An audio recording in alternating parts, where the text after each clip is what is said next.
Greetings, sentient beings. This broadcast is not intended for children. There will be strong language and adult themes. Particularly today, apparently. Yeah, starting out with a very adult theme here. Tonight is the anniversary of the Pulse nightclub shooting in Orlando. Yeah, it's a couple hours stone throw from me. Yeah, there were a little more than 100 people shot and half of them died. Yeah, let's see here. We got it was 49 people who died, and 53 more were injured. Yep, that's the same numbers I got here.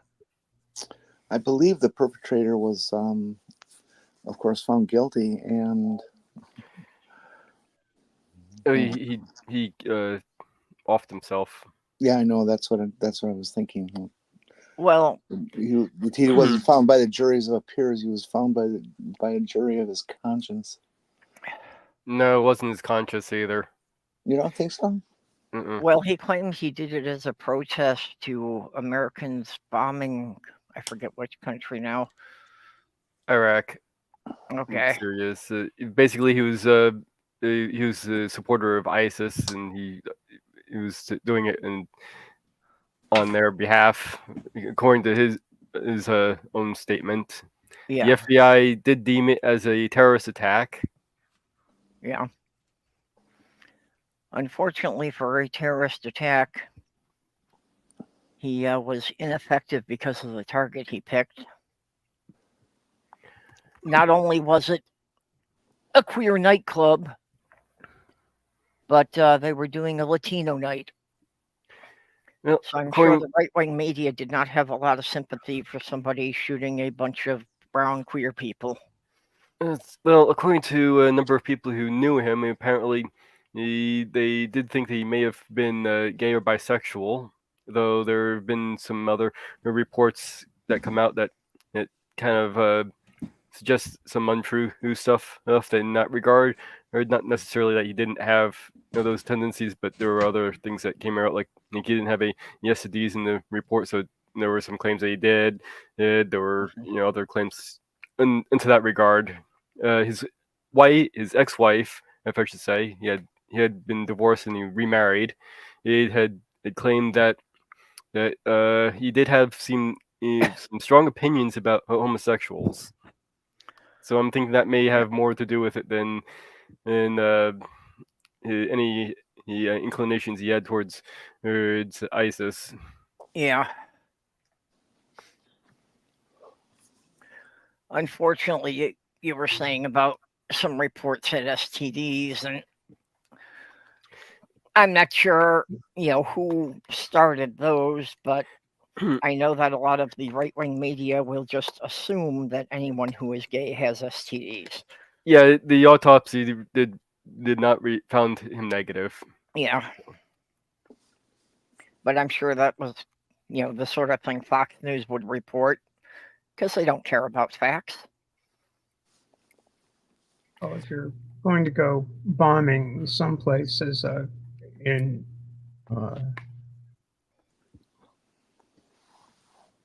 the target is going to be the thing that defines what you're going after, right? I mean, if the guy was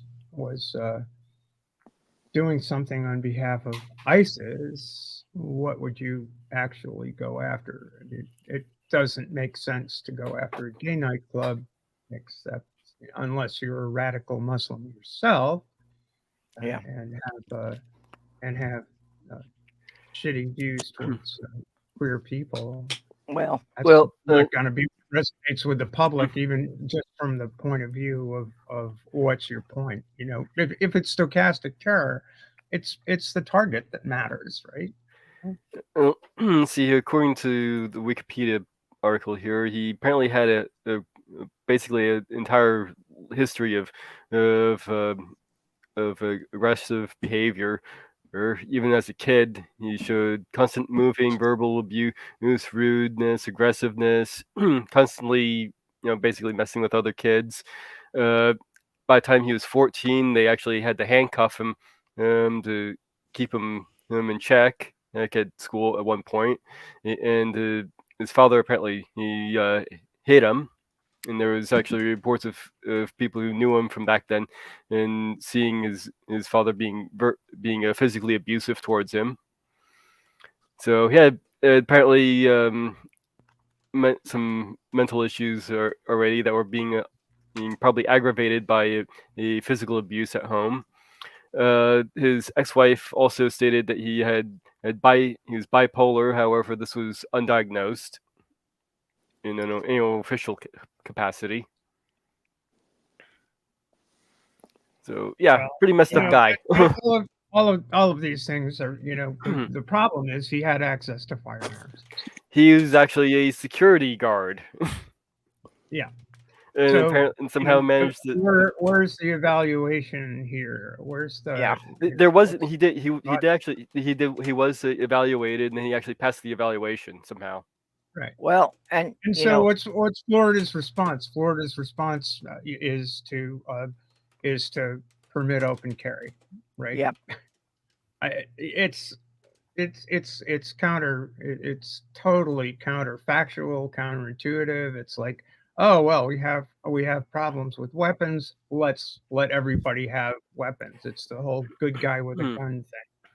Well, and even if he was a security guard and guarding someplace that a gun was felt necessary, why did he need anything more than a sidearm? Why did he need something that could mow down 100 people in a minute or two? Because he was intending to mow down 100 or more people. Yeah, well, that's what I mean. Nobody needs that kind of weapon. There's no purpose for him. I mean, he used a semi-automatic rifle and a 9mm Glock 17 semi-automatic pistol. The rifle was a Sig Sauer MCX. Sig Sauer. 6 hour. So the guy who recently, just this past winter, shot up a bowling alley and a bar in Lewiston, Maine, was Army reservist guy. That everybody, this whole family, thought the guy was effing crazy. But did anything happen? Maine's got pretty lax gun laws too. Unfortunately, a lot of the shootings. Thank you, Paul LePage, you asshole. Yeah. Pulling up this, apparently is the widow, his second wife, is on trial for aiding and abetting him, being that it was deemed a terrorist attack, like that was aiding and abetting a terrorist, but she was acquitted, so she was found innocent. And many of the people who actually knew her family actually basically deemed her as the first victim of his behavior. And here we have a picture of her with their son and the guy. There's the guy who committed the crime right there. So, but just kind of switching over here. You got Mickey Mouse, a real Florida guy, a Florida man, right? And this is a picture of a little over half of the victims who were gunned down. So we have this lists all the names of the people who were gunned down. I'm not sure if we want to go through all of them. It'd be quite a list to go through here. But, they gave a little statement of what they were like. Yeah, I don't think we need to. Yeah, it does. I'll just kind of jump around with some of the statements here. Pharmacy technician. One was a manager of a chain of restaurants. Let's see. There was one living in Kissimmee, which is a city just adjacent to Orlando. So sometimes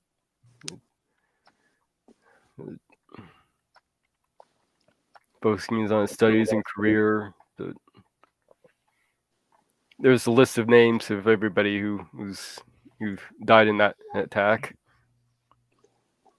Oh, great.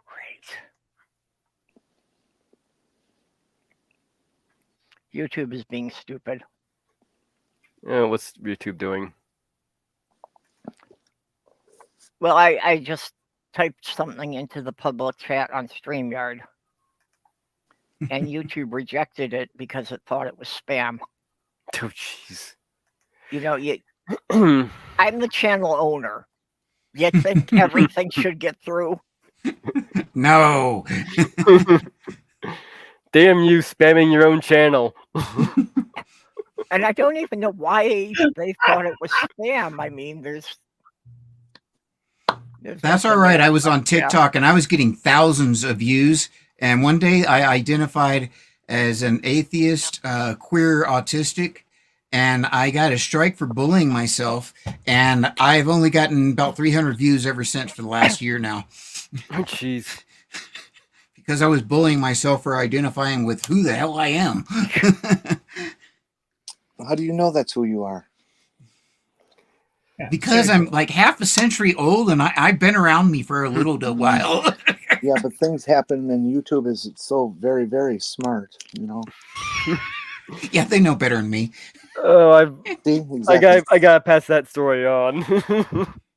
I know some people who Yeah. who are just gonna love to hear that. Well, one little quirk YouTube developed at one point is it claimed that I had gotten 3,000 views on my intro video on my channel in one day. Oh, And that stayed like that for about 3 months until it went back to normal. oh, that's a shame. I wish they would have. Yeah, I wish they would have left it that way. Yeah, really. Oh. Anyway, we did not say hello to everyone we have in the side chat here. Let's see, Deep State Annex. So Commander 401 is with us there. Hey, Perp, Demon Orb. Perp, Angie Dill. Did you notice Angie's note? Which one? I noticed Angie was in there to some of hers. She says, "Hey, Purple, please remove my moderator wrench." Oh, okay, I'll give that. And we got Spooky and Doorknob Head and Majestic Beth and Goth Bosch Incarnate. Bosch was So- my doggy's name. Yeah, just appreciate all of you coming in with us. I'd like to say hello to Genesis. I met Genesis on TikTok, and Genesis they are a trans person and very, very active in education. Oh, okay. I was wondering Really who that amazing person. I met them on the internet, and it's getting just old now because I'll meet somebody on TikTok like, wow, these people are so cool. I wonder why. Oh, they're trans. No wonder I get along with them. What is it with this? Like, I just gravitate towards trans people. I think it's just because trans people tend to be so open and awesome and honest that I just gravitate towards that kind of person. So, anyway, glad you're here. It's probably not realistic, but I'm taking credit for contaminating the paleo community and the Lego community, because after I came out, there were like 8 people between those two groups who came out as trans in the next 6 months. And one of the Lego creators, I've been watching him since she was a teenager. So I've been watching him for like 4 or 5 years, and well, that's just that rapid onset gender dysphoria. Yeah, well, everybody was wondering why for about 6 months they weren't being live on camera anymore. And then they showed up and announced that I'm a girl now. Well, speaking on the whole trans thing, I can cover this little bit of transphobia. We have this person trying to go, oh, this book claims to be a 45-year-old trans person. Apparently they just recently trans, but this isn't what I wanted to highlight. What I wanted to highlight was the response I saw of this. It was by somebody called MechaRandom42. She gets a lot of things wrong, but when she gets something in right, it's not bad. So her response was, "This chick's account is like a 5-year-old in public going, that's a man and inappropriately loud all day long." I just happen to like how that response to that comment. I got a comment in the store yesterday from a little girl who was about 5 years old. Not to me. She was talking to her mother, and they were standing behind me. And she just said to her mom, "Look at what pretty hair she has." Aw. Yeah, Aw. because well, for pride, instead of just one ponytail binder, I put in the 6 rainbow colors. Oh, Oh, that's nice. cool. Oh, so okay, so we can say that this person has less maturity than a 5-year-old. Yeah. That's really cool. People It's really amazing. underrate little kids. Sorry, Jenny, what? It's amazing to me how some of these people, I mean, they will spend, you can tell that this has become their life. You see them every day, anywhere, everywhere, all the time, and always saying mean, nasty things.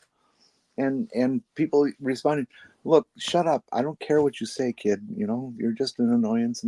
But they keep on and on and on and on. They're just absolutely mentally ill, as far as I'm concerned.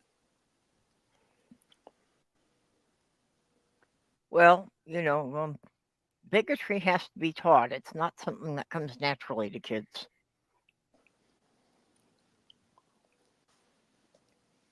Yeah, the church did a heck of a job really trying to make it stick with me. Obviously that didn't work. Well, I credit my autism for the church indoctrination not working. Mm-hmm. It Absolutely. made me ask so many questions. I got kicked out of the children's Bible study. Kids are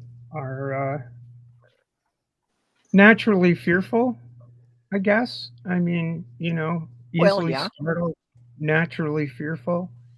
And so bigotry is very easily taught. Bigotry is taught very easily to people who are fearful. Yeah.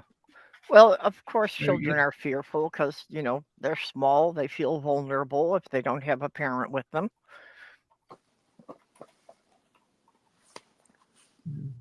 I don't know.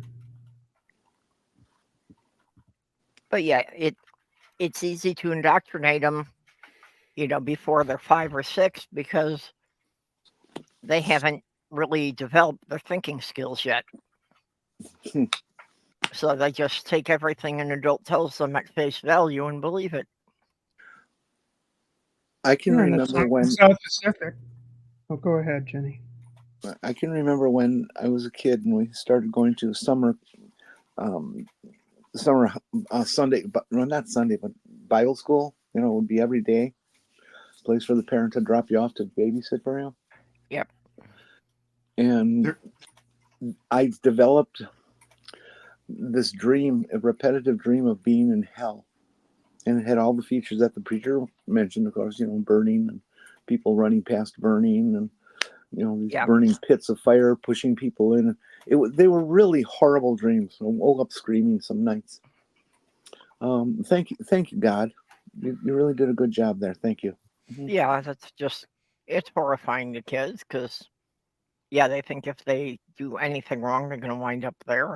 And yeah, and I mean, if I said it would be everything, they blamed that, or said you're going to hell for it, and it's like, come on. And it just took so long to realize that bullshit. Sorry. I say it was kind of like in the South Pacific song. You've got to be taught before it's too late, before you were 6 or 7 or 8, to hate all the people your relatives hate. There was a Catholic bishop that famously said, "Give me a 9-year-old and I'll give you a Catholic for life." In other words, he was saying if you gave him a 9-year-old to brainwash, he could brainwash him for good. Yeah, well, Kent Hovind said basically the same thing, that, if you start with any child before they're 5, that they'll be a Christian for life. Mm-hmm. Yeah, apparently the venomous snake bit hit Kent and the snake died. The snake assassin has failed. Send in Scorpion Team 6. Are you guys talking about that preacher that passed from one of the snake charmers? No, Ken Hovind. Oh, well, there was just this week, just a couple of days, well, last Sunday, a preacher died, one of those Kentucky snake handlers. Yeah, and the funny thing is the Bible says you shall take up serpents and drink poison, and it won't affect you. Yet I've not seen one of those church pass around the bleach. And please don't do that. Don't do that. But they only believe so much, but then when it really comes down to it, they don't. Actually, during COVID, there was one denomination that was having their congregation drinking bleach. And, and forcing their children to drink bleach because because of Trump's stupid statement. They thought it would prevent COVID. Oh my word. Wow. Don't do that. That is so scary. Don't do that. Yeah, I'm just, I didn't hear of there being any fatalities, but I was really worried that somebody was going to kill their kid that way. I haven't seen any legitimate documentation of that story. I think it's one of those urban myths. No, I don't remember because, it was, 3 years ago now, but I did see stories on it from some legitimate news source. Probably NPR or, Hopefully they were doing it in extremely low doses or something. Yeah, or at least hopefully diluting it enough so it didn't really do much. Hopefully. I had an accident like that a couple of weeks ago. That, I was kind of half asleep and groggy, and I was having trouble with a cough keeping me awake. So I went and grabbed what I believed to be cough syrup. And I was wrong. It turned out to be a disinfectant cleaner. That was basically just isopropyl alcohol with some stuff in it to make it smell better. Rubbing alcohol. Yep.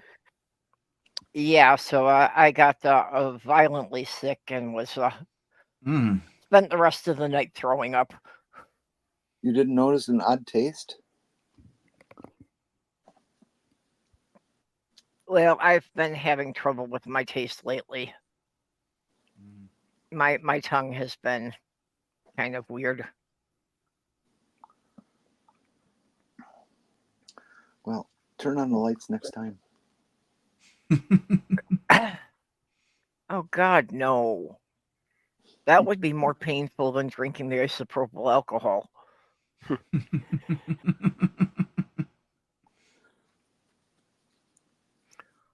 No, it's I've got like one night light in each room, and for me moving around at night, that's more than enough.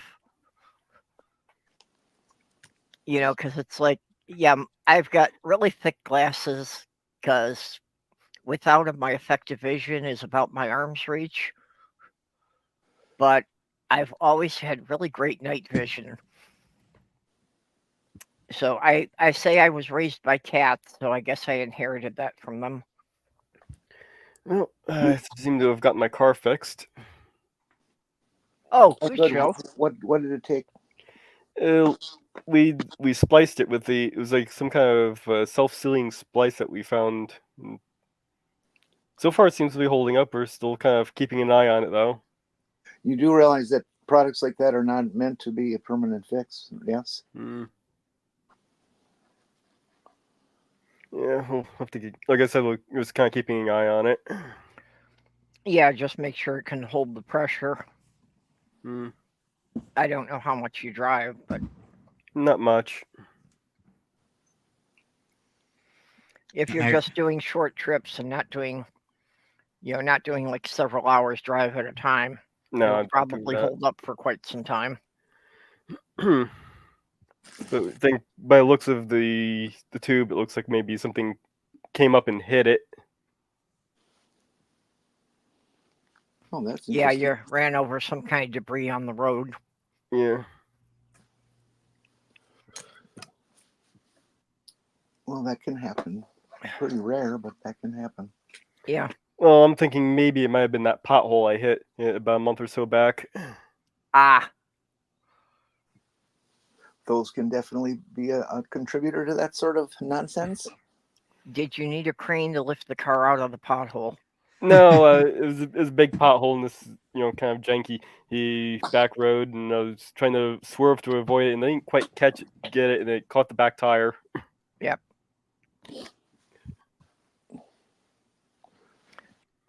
Right. How did the tire get away?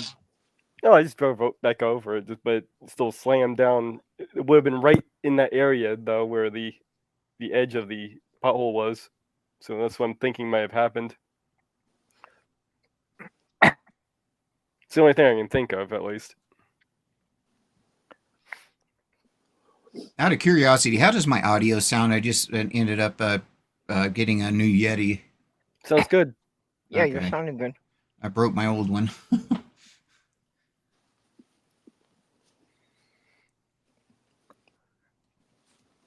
Yeah, I tend to stick to the headset because I know it, pretty much eliminates the echo, but I do have a better microphone now that I've got to get set up and see how much of a difference that makes to what people are hearing. You pick up a Shure or something? Mm-hmm. Seems like everybody's switching to Shure now. I forget what the brand is, but I got it.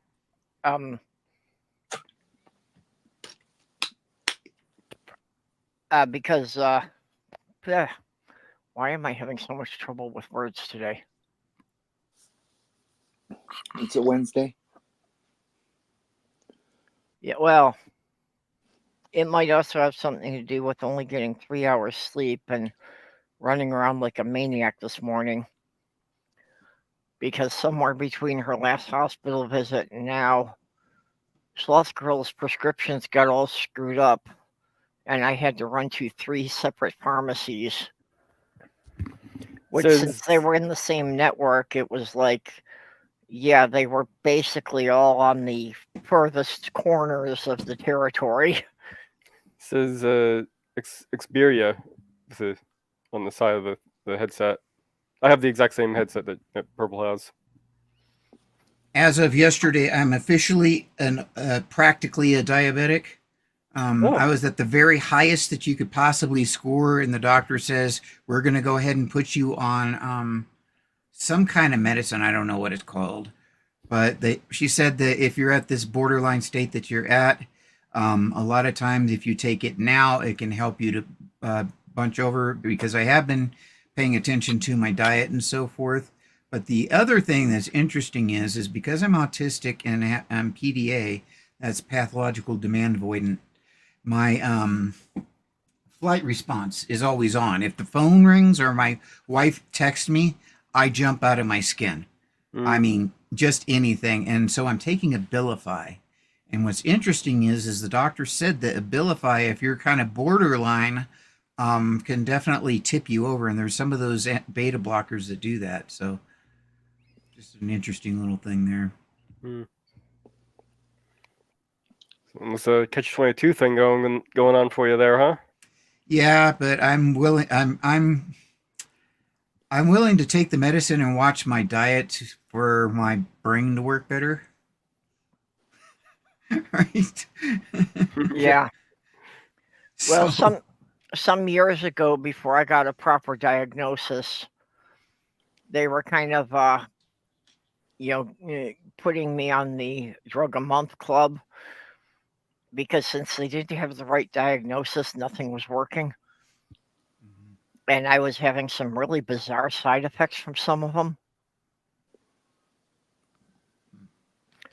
Like, for some reason, lithium totally fucked up my depth perception. to the point that I couldn't judge the height of steps, and I was better off closing my eyes and feeling them rather than trying to look at them to go down the stairs. That doesn't Weird. surprise me. I was on lithium once, and it made me to where I couldn't read even 6 months after I took it.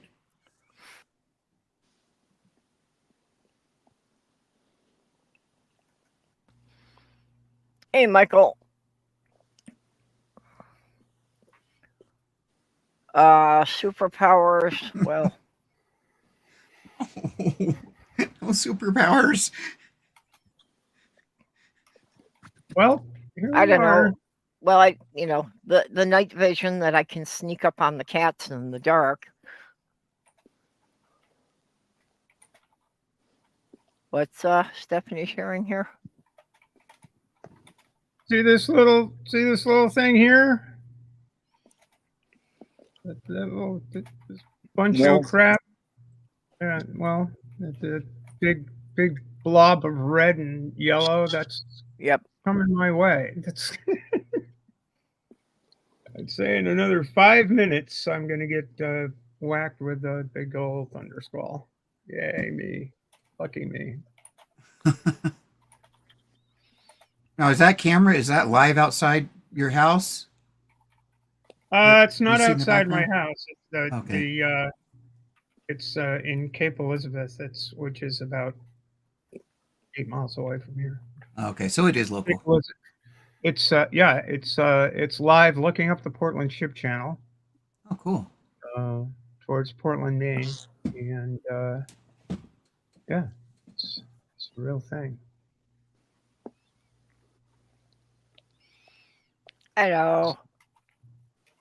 At the oldest lighthouse on the east coast of the United States, commissioned by George Washington. I'll be darned. I did not know that. Ah,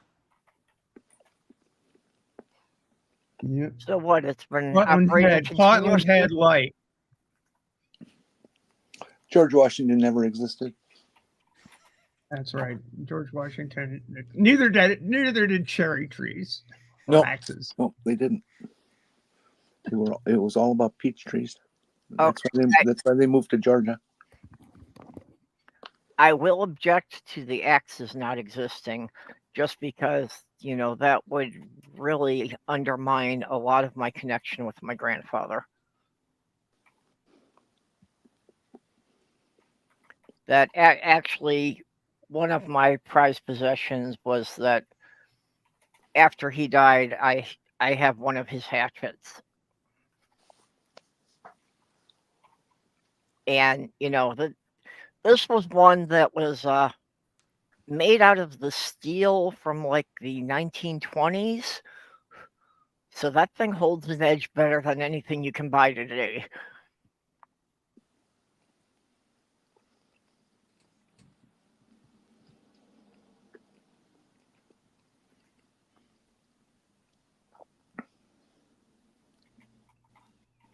So the light part on the water, what you're seeing on the water is as light stuff. That's rain. Okay. That's rain and fog. For those of you who biggest body of water you've seen is a brook or something. This is it's Casco Bay. It's part of the Atlantic Ocean. It's a big pond. My ex had, just a moment that really stunned her when we drove up to Duluth, that looking across Lake Superior, she had never been to a body of water that she couldn't see the other side.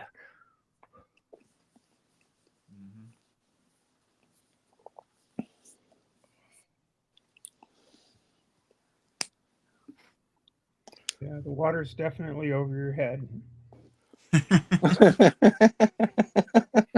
What gets interesting is when you go far enough out where you can't see the land that you started from, and then this all water around you. And see, that's the advantage of being in Lake Michigan, being a Lake Michigan baby, is I can jump in anytime and never worry about sharks. Oh, we'll have to fix that. Oh, the way we're screwing up the ecology, I'm sure that sooner or later the sharks are going to fix it themselves. We've got so many invasive species in the Great Lakes already. Why not? We know that bull sharks can adapt from saltwater to freshwater. They're going to have a pretty tough time swimming up Niagara Falls. What's this thing with the Great Orange Menace making a choice? He's in speech after speech. He's talking about a choice between being electrocuted by a sinking boat. Oh yeah, and Yeah. eaten by a shark. I mean, it's like that is so fucking insane. yeah. First of all, if the boat goes down, the battery's not gonna electrocute you. I don't care how big the boat is. It's not gonna happen. It doesn't work that way. If the battery goes underwater, guess what? The battery's dead. The shark, you don't have a choice, man. You're not gonna get electrocuted. The shark's gonna eat you up. What the fuck's the matter with you? But the thing is there was no even reason for that analogy. He never like came to any point. He just dropped it halfway through. It doesn't fit into anything. Well, to be fair, shark attacks are fairly rare. Oh, shark attacks are extremely rare. For those of those wondering what we're talking about, Trump went off on this tirade and he started talking about if you're in a boat and you're sinking, you're going to either get electrocuted or eaten by the shark. And then he just went off on this tirade on it and then left it at that. And his choice was to be electrocuted. Yeah. Oh yeah. Yeah. Being eaten by a shark. It's like that's really strange. It just didn't. That was the thing that boggled my mind. Is like, where was he trying to go? Did he have any idea where he was going with that? I mean, all right. So if you get electrocuted and the shark is there, then the shark's going to eat you anyway. You just won't know it. Well, if you get electrocuted, the shark will be happy that his meal's already cooked. Why wouldn't the shark have gotten electrocuted? Oh wow! Because this is Trump's story. Well, the shark wouldn't have got electrocuted because he's a lot smarter than Trump. True. Tougher too. Wouldn't you love to see a guy like Donald Trump in a bar fight? Can you imagine the nightmare of being Trump's speechwriter? Going, oh, that's got to be a nightmare. I think when they write a speech for him, they just put down a few different adjectives, and he just goes through it and connects them in any way that he sees fit at the moment. Proven ad libs, huh? Yeah. But isn't all this meandering and, going off on tangents and not being able to, keep something straight, isn't this an early sign of dementia? Yep. Oh, yes. Absolutely. Yeah. There is no way in hell. Okay, let's just take all politics to a side. Let's look at a human being here. That human being in no way should be in any kind of leadership position. I personally believe that as an autistic person, that if he did not have all that support, like I need support now, if he did not have all those people, all that team around him supporting him, I don't think he could get a driver's license by himself at this point in time. Yeah. I think his team is supporting him. He's probably never driven a Get car. a gun license, so Yeah. Can't get a gun license. He's probably never driven a car. Can't go to UK. Can't go to Canada. Can't go to Australia. Even when he was in office, the whole time, I did not believe he was really competent enough to do anything. And I really thought he was just a figurehead. And I'm assuming that Ivanka was running everything because, one, I think she's the only one in the family smart enough. And two, she knows she can manipulate him. I just think it's very sad that, and the same thing with Biden. Biden, I've noticed a definite cognitive decline from the time that he was first elected, and it's sad that people aren't saying, "Hey, guess what? You did a great job way back then. It's time to let some younger blood in here."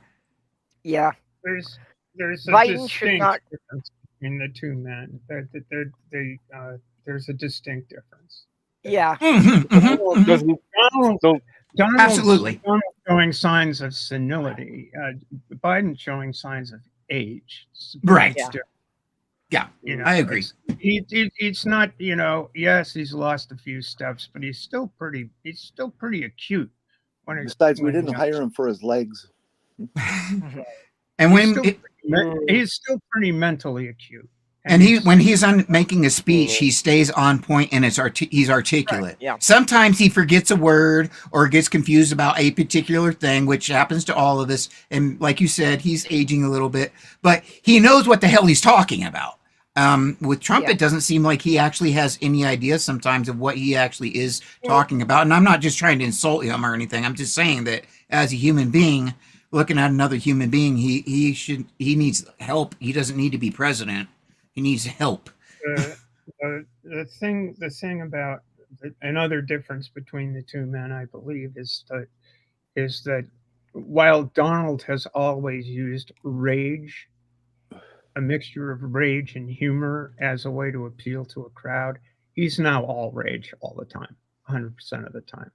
He's just he's got that old man yelling at clouds. Well, the one weird thing is you have one that says, we've really been working on the economy and so forth, and we've got these LGBT issues that we're dealing with, and goes into them, and then you've got another one that says that, well, what are you gonna do if it's a battery or a shark? David, stop yelling. Oh, sorry. Turn down my gain a little bit. And so one of them, Trump just doesn't even talk about any issues now that relate to the country in a way. His issues, yes, but Biden's still talking about issues that at least relate to the country. Well, and Trump's main issue is to get revenge on everybody. Mm-hmm. It's just really sad to see that man like that. I just find this picture funny. I do too. I love that shot. Y'all remember the picture of Ronald Reagan when he was in Air Force One and he was wearing gray sweatpants? Mm-mm. A friend of mine took that. Yeah. From the Milwaukee Journal. No, I'm sorry. He did take it. He was there when it was taken. And so he knows it's completely legit, because a lot of people saying, "Oh, that's fake." No, it's not. Those are in the days that a president could get in trouble for wearing something comfortable. Well, I was actually trying to find a picture of Trump driving, and all I can find is him. Actually, the only thing I can find him actually driving is a golf cart. Yeah, we actually have not seen any evidence that he has a driver's license. I mean, I see him posing in cars, but that's it. Yeah, and Kalasia, has it here that I'm not a huge fan of Biden, but he is, the reason they're running him is because an incumbent has the best chance. That may be the case. Not in this case. Yeah, well, Biden said he wouldn't seek a second term, and I wish he would have held to that. I never heard him say that. I heard him say that he would not make that decision until in a more appropriate time, but I never heard him say he wouldn't run for a second term. Yeah, again, I'd have to look it up to find the source for it, but yeah, regardless, I think it would have been better, if Politico, Biden signals to aides that he would serve only a single term. Politico made that assertion. It was never confirmed. And, okay. and if the wording is correct, indicated does not mean, absolute answer in politics. He never made a promise to the electorate that he would only serve one term. There's only one president in the history of the United States. This is a history quiz. One president in the history of the United States who promised that he would serve one term. George Washington. Jimmy Carter. Jefferson. Nope. Really? James K. Polk. Huh. He said that what he would do as president is he would take the Southwest from Mexico and would only serve one term. That's the only thing he wanted to do as president. Okay, here's where they're getting it from. Biden, in good translate, the advisor said, "I'd love to have an election in this year for the next generation of leaders, but if I have to wait 4 years in order to get rid of Trump, I'm willing to do that." Well, you waiting 4 years is making it more likely Trump can get into office, dickhead. Well, actually, Trump promised that he wouldn't do a second term for one day. Instead, he promised that he would make it a dictatorship on his first day. Yeah, he'll only be a dictator. He'll only be a dictator for the first day. Is what he said. Back then when James K. Polk ran for president, his main campaign slogan, his supporters would carry signs that say "Be a Polk chap." Yeah, but I really wish that Biden had just announced. Never mind. Sorry, Jenny, I missed something there. Mm-mm. Yeah, I just wish that Biden had just announced that he was going to retire at the end of his term and tell everybody that this is the person I think is best suited to carry on for me. That would have been the best move he could have made.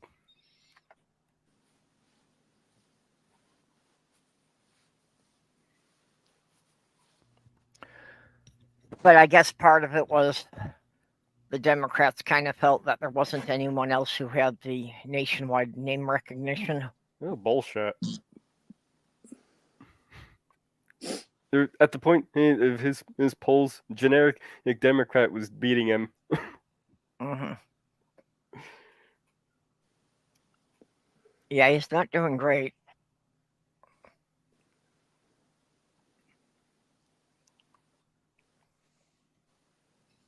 Robert F. Kennedy is in the run for the mix. The interesting thing that I find about him is he is an anti-vaxxer.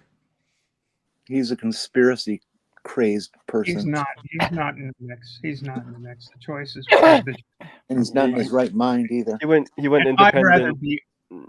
I'd rather be us than them right now. I'd way rather be us than them. If you look at the swing, the Democrat didn't win in a red district in Ohio, but it was a district that Trump won by 40 points. It was a 35-point swing. Dang. Well, towards the Democrat. The Democrat didn't win the district, but the swing in the special congressional election, and it's happening everywhere. I'd much rather be us than them. Georgia, with the special elections, managed to elect Democratic senators. And Virginia is much closer to being a blue state. Yeah, yeah. Virginia's gotten more and more blue. I think a huge thing is that the Republicans overreached with the abortion issue. Mm-hmm. And, they have lost the support of suburban women, which was a group that Trump had carried in his last election. Well, that is going to be the preeminent voting factor, I think, for people this year. Yeah, well, it also doesn't help that the Republicans have talked about that women shouldn't have the right to vote.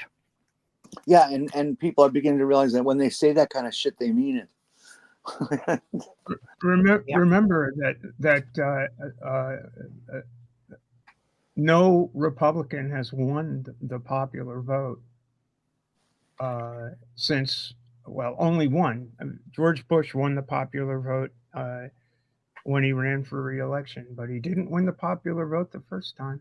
Though it's important to keep in mind that Biden won in the last election in having the youth vote push him over the edge, and he's driving that demographic away in droves. Yeah. It's not happening. I appreciate the gloom and doom, but it's not happening. It's not going to happen. He is doing things to put them Not off. that it couldn't happen, not, but it's not going to happen. I don't think it's going to happen. It's just a question. Don't discount it. It's just a question of, will he put enough of them off that they just won't bother to vote? About half of them already, you were saying that.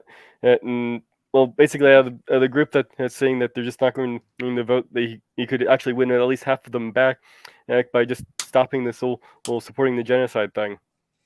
Right, but the thing right is, off the bat, I think that's the one issue that's pissing off Gen Z right now. Although I don't know, it definitely is irking them enough to protest, but I don't think it's gonna swing them enough to want to actually vote for Trump. I could be wrong. No, they're not going to vote for Trump. They're just going to stay home.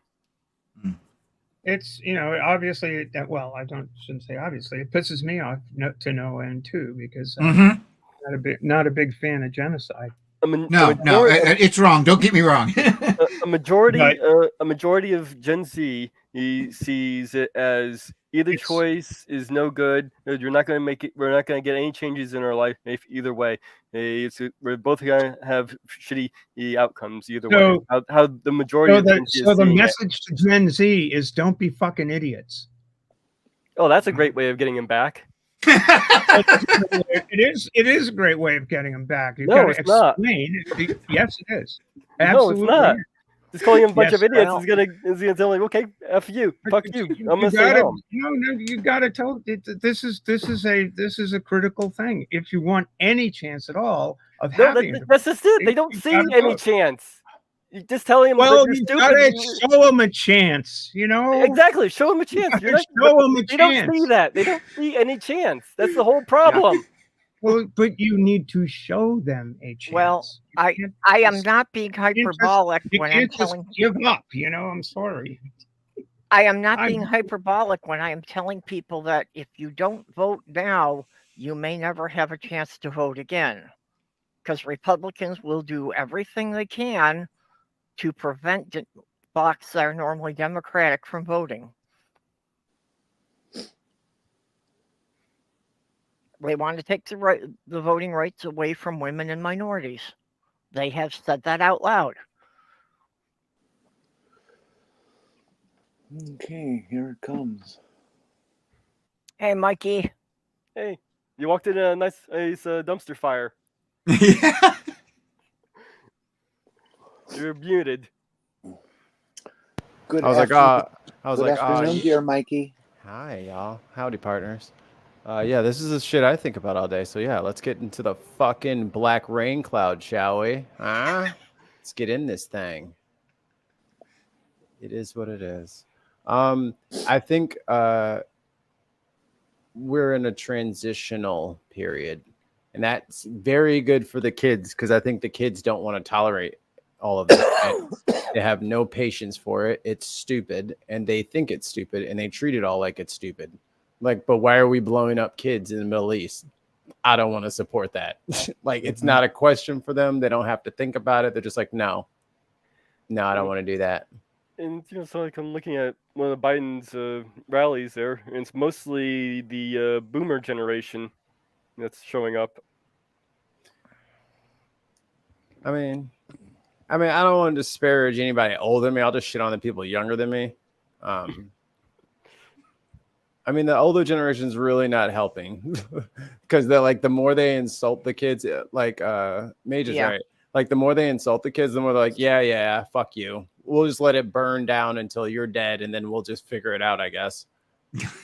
they already expect it's going to burn down anyway. So and that's kind of like not far from the truth anyway, right? Like I don't think the Republicans have never had any kind of policy or any kind of plan to make the country better. It's always just been like, I have a plan to stop people from being able to do X or stop this group of people from being able to do Y. Like they don't ever have a I want to do that unless it's war. They're good at war. So since they're like, well, maybe if we get back in charge, we'll just do war again. And then this is the plan. You guys are seeing it play out there. And sorry, corporate Democrats, they're the same way because it makes them money.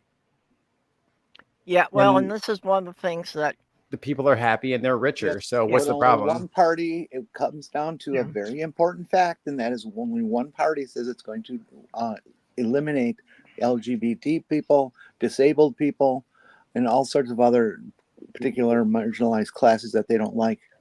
So you go ahead and vote for who you want.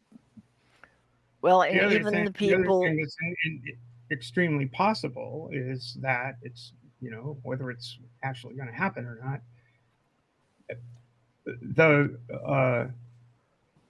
if you look at Republican policies and you look at what is likely to happen with regard to genocide in the Near East, they get in, the genocide's going to get worse. What I want somebody to explain to me, and there's time between now and November to actually. I mean, it's very interesting the way things are developing there. I want someone to explain to me how a president can end that mess over there. I might. Well, it's funny you say that because Reagan put a stop to it instead of fucking Margie Thatcher. Yeah, it's like, been done. It was way different back then. No, and so David Eisenhower, for that matter. Well, it was less brutality and stricter sanctions. Here's it was different. Here's the thing: get this far in the past. Our weapons is what's fueling it. If we take those weapons away, they can't do that. Mm-hmm. Right. That's what's allowing them to do it. You're and that's every chance that we will do that. There's every chance that we will do that eventually. All we have to do is withdraw our support from Israel, period. And they would or just threaten to, and they're going to be terrified because, like you guys are saying, we are what's keeping Israel, quote, from being invaded or whatever. Yeah. There's only one other person on this panel right now who was around for 1967, the 5-Day War. Mm-hmm. Where Israel was the 6-Day War. I'm sorry, absolutely wiped out the Arab armies within 6 days. Mm-hmm. When everybody said that the country was going to be destroyed. And there were 4 or 5 countries attacking them all at once. Yep, from every side. Syria, Jordan, and Egypt.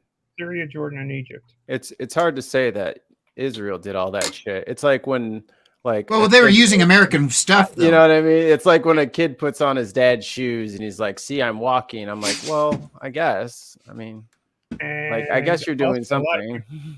Well, and the people who say, by Israel too. The people who are cutting Biden down about the whole Israel thing, they don't stop to think that, if Trump wins, they're going to escalate it just because the first thing Trump will want to do is sell them more military equipment. Mm-hmm. Look, Bibi Netanyahu used to, whenever he was in New York, he used to stay with the Kushners. So, did you know he's from fucking Philly? Yeah. Yeah, he is. That's so funny. Who's from Philly? Bibi Netanyahu. Oh. He's really? Fucking every time he was in New York, he would stay with the Kushners, with Kushner's daddy. Like Philly, like Philadelphia, like he's from America. He's an American. That's right. I did not know that. Yeah. See, another thing that people forget is that Trump wants the Jewish support by way of Israel as much as anybody else does. Remember, there is no president who is going to bring an end to this. I don't care if you stop every penny of weapons going to there. Okay, you're all underestimating Israel, and they do not need our weapons to go and wipe out Hamas if that's what they want to do. They are completely capable. Please let me finish. They are completely capable of their genocide. There's nothing we can do to stop it other than going in there ourselves. How many of you want to do that? Hold on, sir. So, dog. A whole lot more we could be doing that we're not yet. And I'm holding out hope that, in fact, we will at some point in time. There will be, in fact, a red line. And none of us know what's going on behind the scenes, because that's how these sorts of things are settled. Jenny had a very good point there. And the one thing that the U.S. could do, is this thing that Israel was telling the Palestinians that you move to this area, you'll be safe, and then they went and bombed it. Older generation stop. What do you mean safe? This is safe? What are you Older talking generation stop kissing the Democrats' ass. Well, and do so and push them left like you're supposed to. Yeah, well, one of the things that the U.S. could have done and could still do, is wherever the Palestinians are moving to get out of the way, the U.S. could set up guards around that. So then Israel would have to be shooting at U.S. troops to do that again. It would be really, I think, easy to like sway public opinion and get a lot more people like on board with this if we just had some like reporting, like on the ground oh wait, they're all dead. That would work. Yeah. Well, they shot all of them. They that's blew what them all kept up. the balance in Vietnam, was that they put the war live on TV, and the general public was like, oh shit, we didn't know we were doing this. We've already been seeing that already in social media. That's why they're banning TikTok, because the IDF was putting that shit. They were putting their war crimes on TikTok, like ban that shit, ban that shit. Remember we were saying we're going to ban it, ban that shit, ban that shit. Yo, it's banned. We can see it on Remember when Twitter. Rachel Corrie got run over by an Israeli tank? Remember that? Remember that part? When it was back in, I think it was during the Intifada. I think it was like 2000, which by the way means revolution. It doesn't mean it's not a dirty word. That's another thing that pissed me off about Biden. Intifada means revolution. That's all it means. It's just like saying we worship a different God than Allah. Allah means the God. It's like people are anti-Semitic towards Arabic. But that's what happened. It's like an American citizen, Rachel Corrie, was protesting the Israeli occupation during the Intifada, and an Israeli tank ran her over. And suddenly, and we just had Americans die when they rescued those 4 hostages. Like they saved 4 hostages and they killed 3 other ones.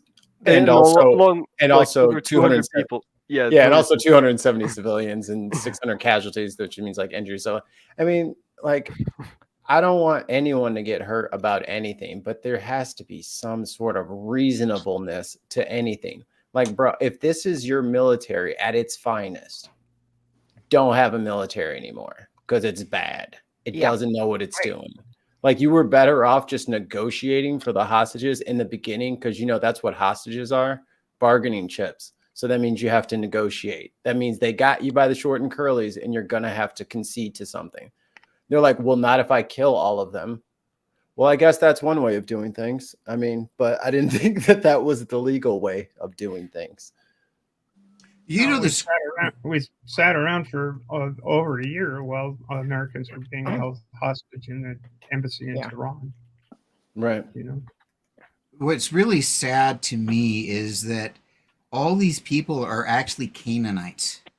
They're cousins. They're literally Canaanites. Yep. All of them. They kind of separated in the 650s CE. They kind of separated off, and that's when the nation or Islam started. And they kind of started. They were kind of separated out a little bit anyway because of some other beliefs that they had. But the thing is they are all the same people. They even worship the same god, the Canaanite god El, and they are killing each other over it, which is really sad. What you're looking at here are pictures of kids who have died in this. And before anybody gets to my fucking Twitter whatevers, I'm not anti-Semitic, and don't fucking try me. Like, don't Don't even start that shit with me. And that's where I'm getting, you know, when a lot of people are like, well, are you pro Palestine? I'm like, I'm pro human. I don't want people blowing up other people. So don't right. Don't put me on a fucking team because don't put me on a box either. Right. Don't put me on a team because you guys want to fight. I am not part of this. Just stop. There's a great video of an American. Well, it happened in New York, and it was a bunch of there were some Hasidim, you know, literally the side locks and the funny hats and all of the whole thing, standing, but you know, basically very conservative Jews standing with Palestine, and this blonde American woman, also Jewish, is sitting there screaming at them about how dare you hold that flag. Okay, how's this sound? I'm again and civilians being intentionally targeted, regardless of whoever is doing it. Yeah. I just want to see something done so that people aren't dying every day. Mm-hmm. I mean, here's the thing. If you guys want to have like, I want to fight you and I want to fight you, that's a war, right? But that's not what we're talking about. And the fact that, like, you know what I mean? Like that everyone is forced into this framework of this is a war. It's not a war. No. Where's the combating armies? No. Where's the lines in the sand? Where's the military might fighting against you? These are kids, dude. So until the kids are out of the equation, I'm not trying to hear that shit.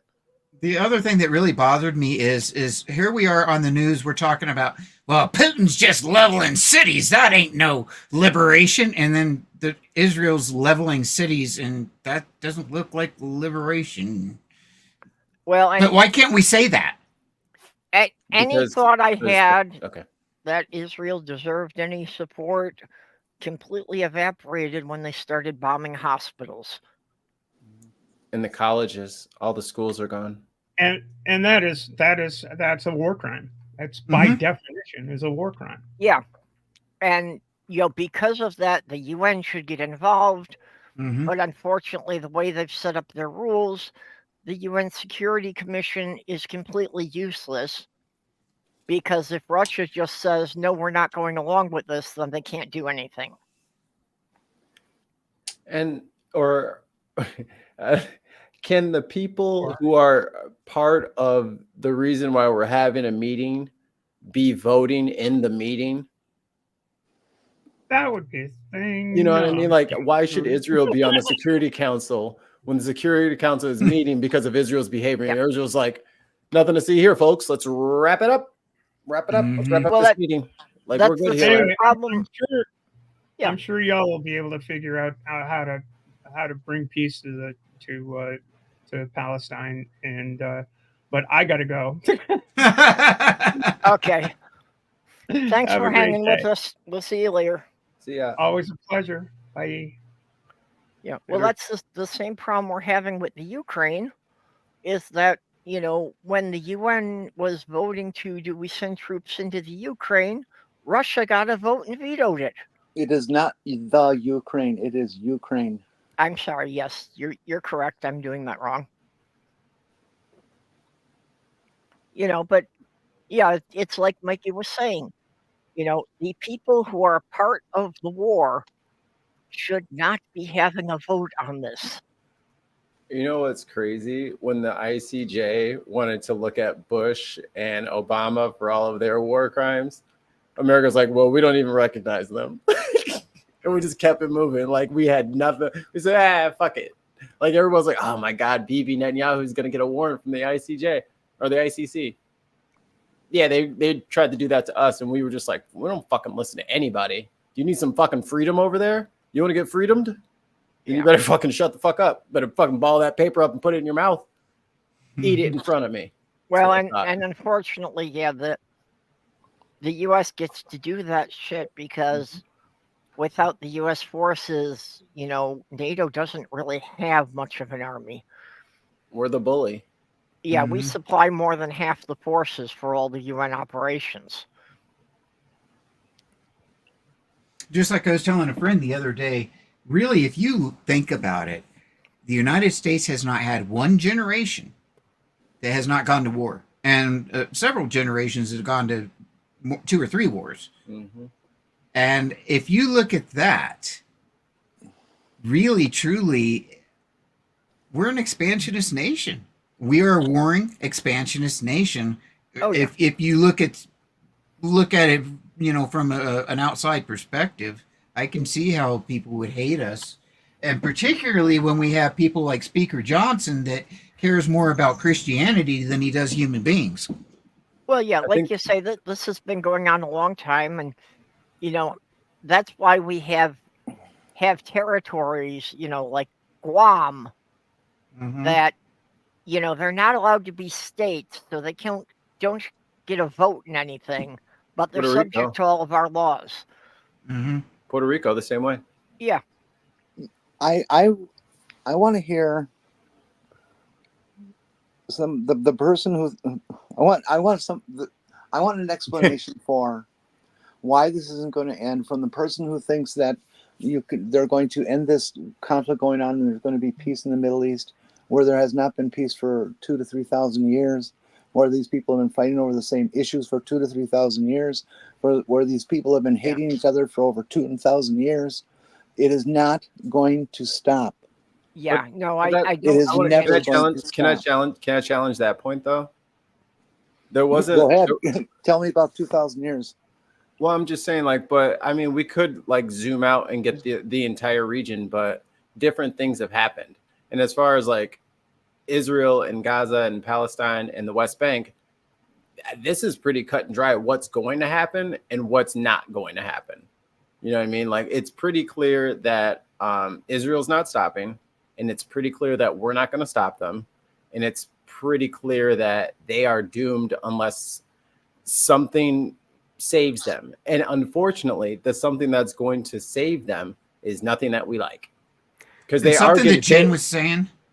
Just to hold add on, okay, hold go on ahead. 1 second. Go And ahead, and the people that are helping them, which is what most Americans feel like should be happening for the Palestinians in Gaza, is the bad guys. The other bad guys are helping the people, and we're not helping the people. And I think that's the frustration that a lot of young people are feeling too, is they're watching all of this aid coming from Qatar, from Jordan, from Syria, and we're not doing anything. We're building a fucking $230 million pier that is fucking beached.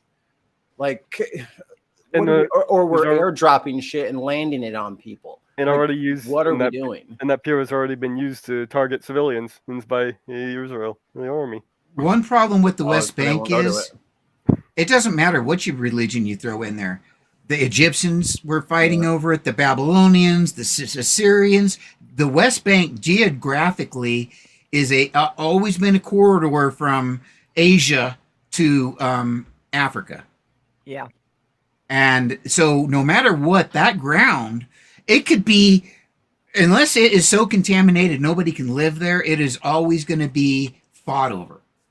Yep.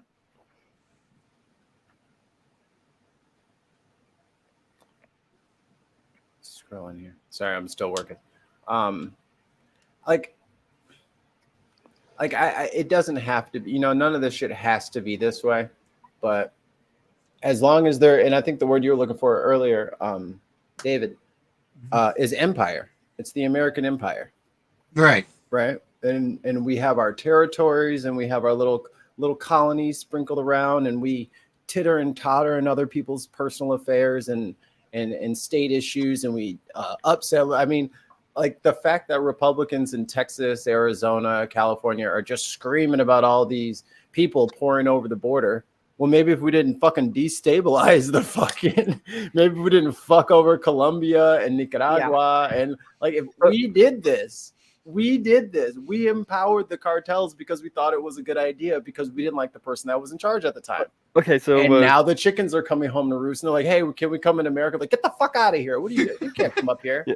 Okay, so basically, to kind of sum up this is we wouldn't be able to stop them hating each other. What we could do is at least stop this particular genocide conflict and if we could actually maybe recognize Palestine as its own nation and have it official, well, that would make it a lot harder for them to have these sorts of conflicts in the future. But Israel's on the Security Council, and they keep vetoing with America their statehood. Like, I don't think that the parties involved should be able to vote. Yep. Like, that's Or not stop fair. the vote. Yeah, Or stop the vote. Israel just keeps blocking the vote. It's like, oh, They should have to abstain if it's about them, basically. You have a And we should have to abstain if it's about us. right. Yeah. And we're part of it. As much money as we're putting into Israel, we shouldn't be voting on it, but we're voting on it anyway. And so is Israel. I'm like, well, there's only like 8 countries on there, and we're a quarter. But hey, Yeah. But like I How said, much, I don't how think much the kids do aren't putting people up know with it. about the Russian influence on the Middle East? And Africa. I don't really know a lot about that, to tell you the It's truth. pretty much they got their fingers in everywhere, as they have for the last 50 years. Yep. Okay. This is a proxy war. It's a proxy war. This is between Russia and the United States. Oh, this is all about Russia and the United States. Okay. Well, the real reason I would say Iran. The real reason we went into Iraq that they don't like to talk about publicly is Maybe lied. because Russia was building an oil pipeline. So they were going to get the cheap oil from the Middle East if they finished that pipeline, and the U.S. couldn't tolerate that. Russia has more oil than the Middle East ever will. And also, Bibi Netanyahu is the one who started that lie about there being weapons of mass destruction, and that they were underground and in tunnels, and we fell for it, and that's why we got started over there. Gee, it sounded just like Colin Powell. Huh. How about that? Oh, that was the Middle East too.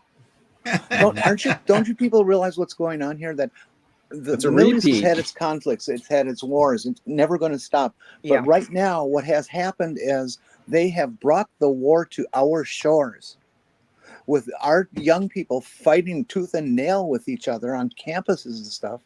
They have brought that war here, and we let them. Okay? And anything that anybody does, I don't care which side you're on here in the States, you are promoting the war just by fighting with each other. You are promoting the war on both sides. Got it. We should shut up and just fall in line. Yeah, Yes, I disagree. actually, you should. They should just be allowed to kill themselves. Bullshit! I'm not doing that. Well, that's another thing that the young people need to face, is that the Republicans keep trying to make it illegal to protest. Yeah. Funny that the small government, individual liberties party, now they're like, you know what? We could probably get rid of protesting, right? Yeah, let's just do it. Yeah, Skip well, that so part.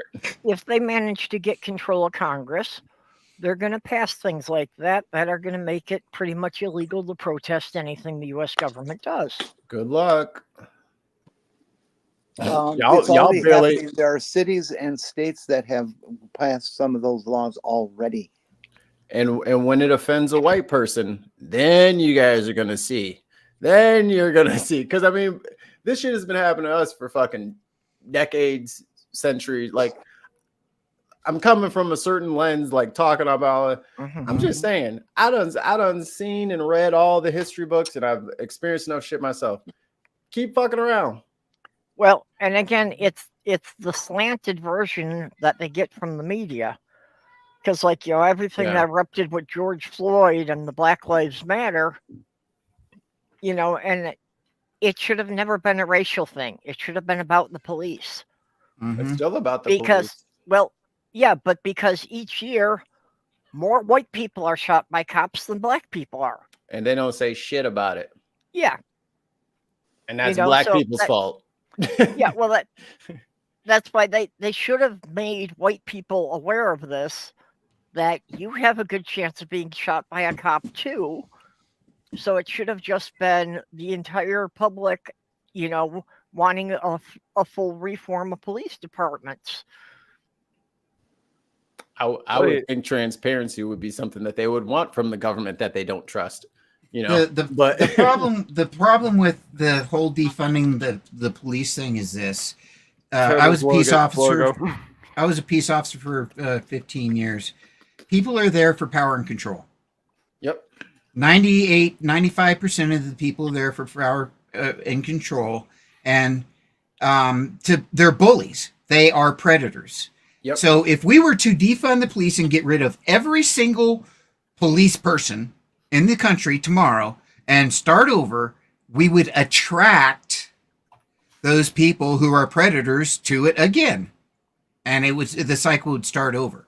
I want to counter you on that. Go ahead. I bet they wouldn't like try to become cops again. Like if we made, like I always say this about driver's licenses, they're like they should just fucking take everyone's driver's license away and make everybody retest, and there would be a lot fewer drivers out there. If we did that with cops, I feel like the cops that would leave and then have to retest, I feel like most of them would just go into these fucking crazy Joe Rogan podcasts, cigar, whiskey, fucking militia groups. You know what I mean? I feel like they would think that they could do something if they all just kind of like fucking just like snuggle clubbed it up real good and just like smelled each other and then acted all manly and shit like that. I feel like they would be a problem. They definitely shouldn't be cops, but I definitely think they'll try to like form some paramilitary freedom group. And I mean, they're trying that already up in the, not the Pacific Northwest, but like Idaho, Eastern Washington. They're trying to make their own like country. Yeah, like a libertarian country. Yeah, like to try and bring this back to the main topic. Like the guy who did the shooting, at the Pulse nightclub. He had he was licensed as an armed security guard. Well, there you go.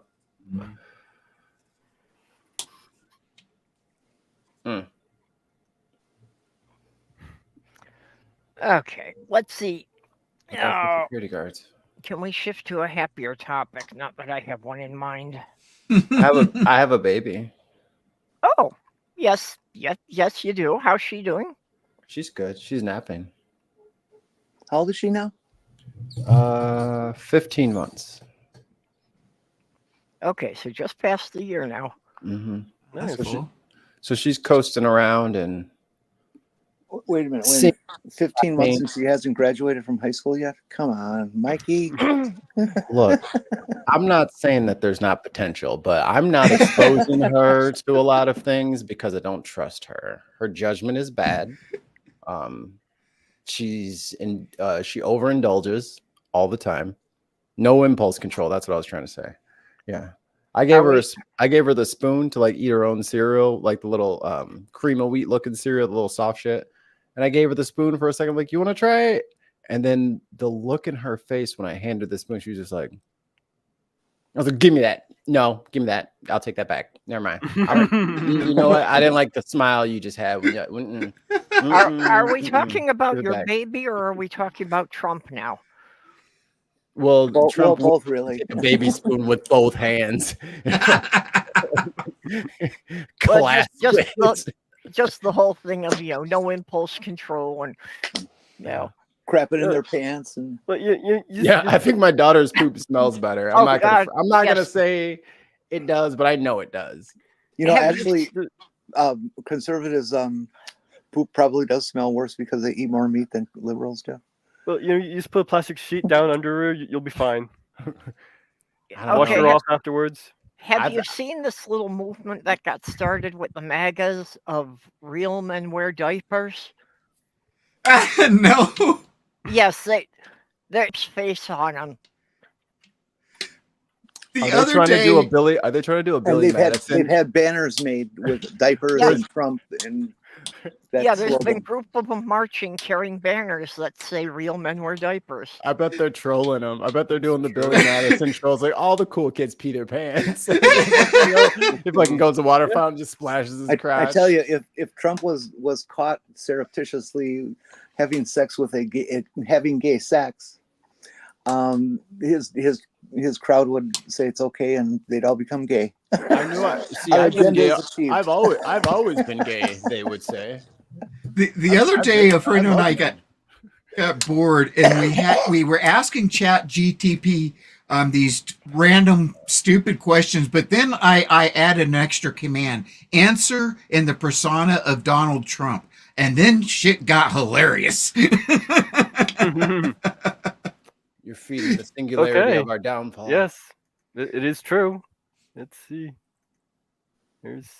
Well, I've been using the image There it generator. is. Trump.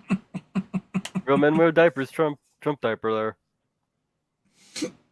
Diapers over Dems. What? With his face right there. That's like when the guys defend Real him men wear saying like diapers. that's like the guys defending like, oh, if it wasn't my daughter, I'd have sex with her. It's like, how do you defend that, bro? Like, what do you Yeah. support? Like, that's weird on every level. Yeah. Like, how are you trying to save this? This is actually a thing. Like, dude, he was shitting in court. Like, that's why they're making fun of him. How are you defending this? Yeah, they were saying in court that he smelled very bad. And we remember when his lawyer, what did she call him? The big orange turd? Yeah. In court several times one day, called him the orange turd. And then his attorney. And then his lawyer kept asking for clarification about the orange turd and when she used the words the orange turd. That was good. Oh, that was good. He was officially recorded in court documents as being called President Shits and Pants. It's in the court records. Speaking of which, my fucking cat over here, fucking hell, man. Put some litter on that shit. The lawyer who had been defending Trump in the Georgia electors trial has wound up being banned from practicing in Georgia. Oh, You know, it's like how many of Trump's lawyers now no longer have a career because of him? Are looking at going to jail. Yeah, and you know, how does he still get lawyers? Especially since even before it started, he had a history of not paying them. It's the lottery, though. It's the lottery because if you lose, of course you were going to lose. But if you win, you won. So it's the lottery. So you know what I mean? Like if by some random chance you make it out of this unscathed and you get them off of the charges, man, you are the lawyer. You guys, it's the same dynamic going on in heads as when a woman very sadly cannot get away from her husband because she's so afraid, even though she's being abused near death. Yeah. That's Okay? basically U.S. Go ahead.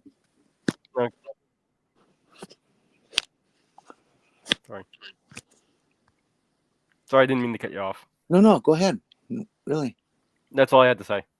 We didn't hear it. Yeah. Oh, that's basically the U.S. That's in a nutshell. Abused his spouse. It is very culturally acceptable among certain demographics of Americans for some reason. Stockholm syndrome. Well, you know, if you think about it, the whole Christian thing is Stockholm syndrome. You have a God who says, you know, love me or I will torture you for eternity. But that's love. Yeah, that's love. Yeah. You know, the Christian God has all the red flags of an abusive partner. Is he red flagging it? Yeah, he's red flag. He is not green flag. Ever see the Thinking Atheist thing on that? I listened to one a while ago, yeah. Yeah, it was one of his earliest videos. I think he reposted it a couple of months ago. And it's funny because like we were saying before about like the kids protesting and stuff like that, and people are like, give me the list of those kids' names. I'll never give them a job. They're going to get the felonies, and then they will never be. And this motherfucker just got convicted of like 738 felonies. And they're just like, I can't wait for his diaper wearing ass. You know, that's Y'all one are thing. Inconsistent. There's the one thing that's actually come up. Well, a couple of things to mention on that. First of all, yesterday I heard that he cannot find any, I guess, do you call them underwriters or whatever for the loans? For that last 435 million, he can't find anyone to sign off on the loan. Oh. And so that's a big problem. But here's a couple of other small problems. I was joking earlier about him not being able to go to the UK, but there are 37 countries or whatever that do not allow convicted felons in their countries. Now, probably if he was to be elected, they would just ignore that and let him in anyway for diplomacy reasons, I'm guessing. They give him some kind of diplomatic immunity thing. But there's a bigger problem here. He is not eligible for a clearance at all. A clearance. Well, they don't take people in from shithole countries. Well, the thing is if he's president and has zero clearance, they can't give him a briefing. Well, no, he's not allowed. He's a bad guy. So, Well, at least he won't be able to take away boxes of classified documents anymore. and I think so. We're going to have to figure out what would happen or how to deal with that if he was elected, because, like I said, he's not eligible for a clearance. Yeah. This is new ground, definitely. Mm-hmm. We've never had somebody running who's a felon, so. And I think go ahead. Well, 10 years ago, the idea that either party would ever put a convicted felon on the ticket was so absurd because they know nobody would vote for him. That's exactly where I was going. And you guys were talking about the Republicans like before I came in here, and like they're kind of like their track record of shit. I was listening to like David Pakman on some interview. I didn't really put it together. They've been losing for almost 10 years. Because after Trump, they've lost everything. They lost the midterms, and then they lost 2020. Yeah. And we got Biden. The red wave of 2022 was nothing. It was a red trickle. They got like 1 or 2 seats. And then the special elections they lost in last year. And they're seeded to like not do great again. It's like, so you guys have been losing for fucking 10 years. And in a primary election in Montana, all the Trump-backed people lost their primary. Yeah, actually, pretty much anyone that Trump has endorsed has wound up losing. He's bad for business. Yeah, it's like 10 or 15% of the people that he has publicly backed have actually won. Huh. Don't stick with Trump. Your ass is going to be in fucking last place. Yeah, the last thing you want is an endorsement from Trump. Please don't endorse me. Please. I'll do anything. Tell everybody you don't know me. Well, and like, DeSantis, when he went on his national tour, he was really popular in Florida, but suddenly found out that the stuff that made him popular in Florida wasn't really great to talk about in a lot of other states. Mm-hmm. That's because you other states are wrong. I'd like to bring attention to in this Pride Month to the court case that just was decided by a federal judge in out of Florida. The state of Florida's attempts to ban gender affirming care from minors has been ruled unconstitutional. Oh, Right.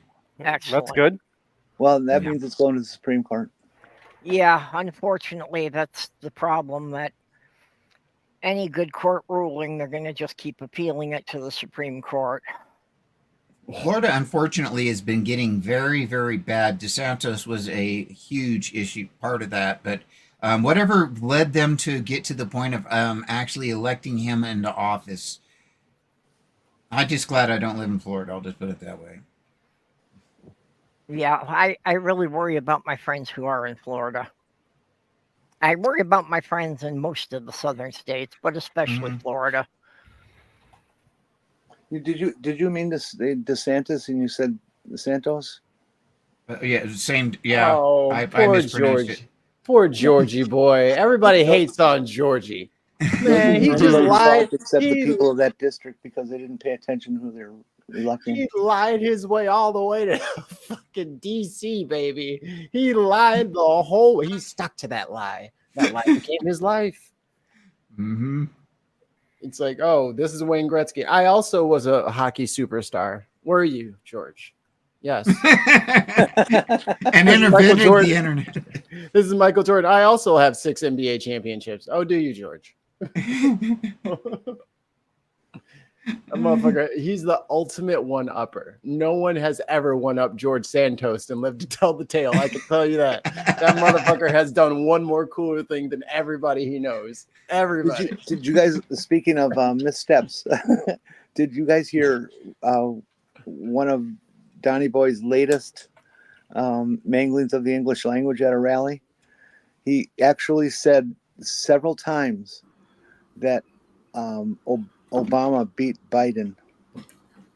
Look, y'all need to understand that Obama is behind the scenes running shit. And he be running for elections against people in years where there are not elections. You need to pay attention. Stop listening to fake news and get on, what is it, Rumble Pit? What is it? Truth Rumble? Get on Truth Rumble. Social BitChute. What? Any conspiracy. Wait a minute. You're wrong, Mikey, because Obama was just a puppet, although he turned into a real boy, and now he's running the strings. Now he's in. Which one is the fucking puppet? You keep switching the puppet on me. First Obama's a puppet for Soros, and then Biden's fucking Obama's puppet is also for Soros. This is a lot of strings, man. Okay, to be clear, Biden is continuing a lot of the things that Obama tried to put in place. If I may Myriad exception. I want to take What you want to do, folks, is that if you're in any political discussion and they start talking about the conspiracy of politics, that George Santos is this and that, and the Rothschilds, the Rothschilds, Soros, and the Roosevelts, and Soros. Just if they ask you who's paying you, just say, well, George Soros. All right. Not to interrupt. I get a check every month with his signature on it. Just tell him. Okay, give Porpoise a chance. Not to interrupt this lovely political discussion, but there is something important that happened in the world of computing, and trans pioneer Lynn Conway died yesterday. Oh no! Who's Lynn Conway? She designed a lot of computer chips that are used in personal computers. Not the chips that are used to process your cell phone, because that was a different trans woman. No, not Lin-Manuel Miranda. Shut up, Google. God damn it. Lynn Conway, L-Y. Yeah, I found it now. I was just like, no, I don't want the Puerto Rican guy who made fucking Encanto. Like, get out of here. I'm looking for something else. She's not related to that that Conway woman in Trump. Kellyanne Conway, was that it? I don't know. I doubt it. Lynn Conway was an American computer scientist, electrical engineer, and transgender activist. She worked at IBM in the 1960s and invented generalized dynamic instruction handling, a key advance used in out-of-order execution, used by most modern computer processors to improve performance. Sounds like threading to me, but yeah. If a computer is out of order, doesn't it stop processing? Wrong, out of order. There's like a little sign on it with a little piece of masking tape, and it just says out of order. It just means it's doing the instructions other than the way there should it be. You do need a really strong magnifying glass to see it. Speaking of interesting signs, to deal with the bathroom issue, one of the buildings downtown took down the signs that say men and women and just labeled them with urinals and without urinals. Oh, interesting. Bucket or funnel? Yeah. That's how we should call bathrooms from now on. Bucket or funnel? Which one would you like to use? Well, the best one I saw, best one I've ever seen, is one that just said, "We don't care, just wash your hands when you're done." Yeah, please. I was just thinking of that one. Yeah, that's the best one I've seen. What am I supposed to do with this email that's addressing me as Dear Indiana Educator? You spelled your name wrong. It's S-I-N-I. I'm a dad now. I get to make these jokes. You're supposed to laugh. I'm all in for the dad jokes. When does a joke become a dad joke? Everybody goes, oh. Right after its first child is born? Yeah, when it becomes apparent. Oh, jeez. Went to the movies with my dad. When we got there, he started telling all these horrible jokes. I asked him, why are you telling all these bad jokes? He goes, well, on the way here, you said you wanted some popcorn with your movie. Oh boy. Oh boy. That is rough. I cannot wait. Kira is doomed. She is doomed. Okay, well, But I will. I am happy to report to everybody that upon a side-by-side comparison, Little Famine prefers Old Sesame Street to New Sesame Street. Yay! is that the one? That means she gets to stay in the house. Does that mean she likes the one where the count actually has fangs? She likes the one where Oscar is orange. Oh, that's wow. old. Really It's old school. stuff. That's really old. She likes Yeah. season 1. OG stuff, huh? Yeah, it's on HBO Max. I was like, oh, Well, Sesame Street. I was like, oh Elf doesn't shit, have this to is the OG. change. Might as well. I was like, oh shit, this is the OG Sesame Street. I was like, we're watching this together. Sit down. Yeah, I remember pretty this. much lost all interest in my kids watching Sesame Street when Elmo took over everything. That's what I told my wife. She's like, how come this guy? I was like, because the baby monster came. She's like, what baby? I'm like, Elmo. He was just like all the other guys, but he was cute and adorable and a baby. And that's why he talked like that. And he was supposed to relate. And then he just that fucking doll, man, ruined everything. That fucking Tickle Me Elmo doll fucking broke the internet before it was invented. Yeah. Am I the only one who finds Elmo's character particularly annoying? He's cute, but he's overplayed. I find him extremely annoying. Who? He's supposed to be in very small doses. He's not supposed to have his own show. Elmo. Who are you talking about? Elmo, Elmo. the little red baby monster. Oh, He's cute when he's like being helped by Grover or like somebody Yeah. else. But when he's by himself for fucking an hour of his own show, yeah, my man Elmo gets intense. Well, that's the problem. It's too much focus on just one character. Yeah. And he's not even interacting with the other characters. Because he was a toy at that point, and then he became like Ninja Turtles. You know what I mean? This And then guy. the whole thing, yeah. And then the whole thing became about merchandise and new shows and a new season of this and T-shirts and all that. That wasn't the Yeah. Sesame Street way. It was about learning. Mhm. I used to talk about neighbors a lot in the old shows, which was it's there's a lot of cultural like fossils left in those old episodes. Like little kids running around with in their underwear swimming and stuff like that. I'm like, this is on TV, but they were just jumping in a lake having a good old time, and I was just like, it was different. That's when you were just having fun and you weren't really worried about being shot at the lake. Yeah. When you could actually go outside and play. You can still go outside and play here, but I grew up in Houston, and one thing that really messed me up is those neighborhoods, there's no zoning of any sort. Yeah. So you can have really rich people and really poor people all together. And I'm sorry, but I'm just a rich white kid, okay? And I lived in a area where there were slums, and there were a lot of little black kids. And I remember going to school and learning prejudice because I hadn't been exposed to, little black kids before, except for like a kid, so like daycare or like your, what do you call it, preschool type of things or whatever. Not really. And then all of a sudden I'm sitting there having to learn prejudice, and me being a little autistic kid, that didn't make I had no fucking idea. I was just like, dude, let's just go play. Right.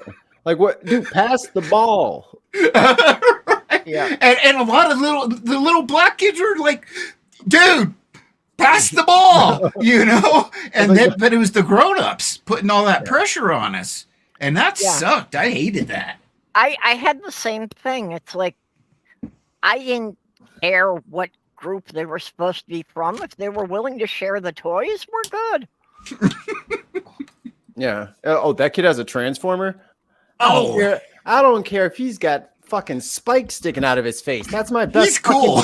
That's my best fucking friend over there. Get out of my way. Yeah. Did you see that is the Optimus with the fucking spring action tailgate? Get out of the way. Time for your lies. I will give Elmo credit for one thing, though. Jordan Peterson hates him for promoting hatred of white people. Oh, Optimus Prime? No, Elmo. Oh, well. Poor Elmo. Say that again? He's going to get smoke from the fucking Jordan Peterson crowd. Look out, Elmo. I'm not sure how, but Jordan Peterson was chewing out Elmo for promoting hatred of white people one day. Hatred of white people? I knew Elmo was racist. As orange people? I always had a wish feeling.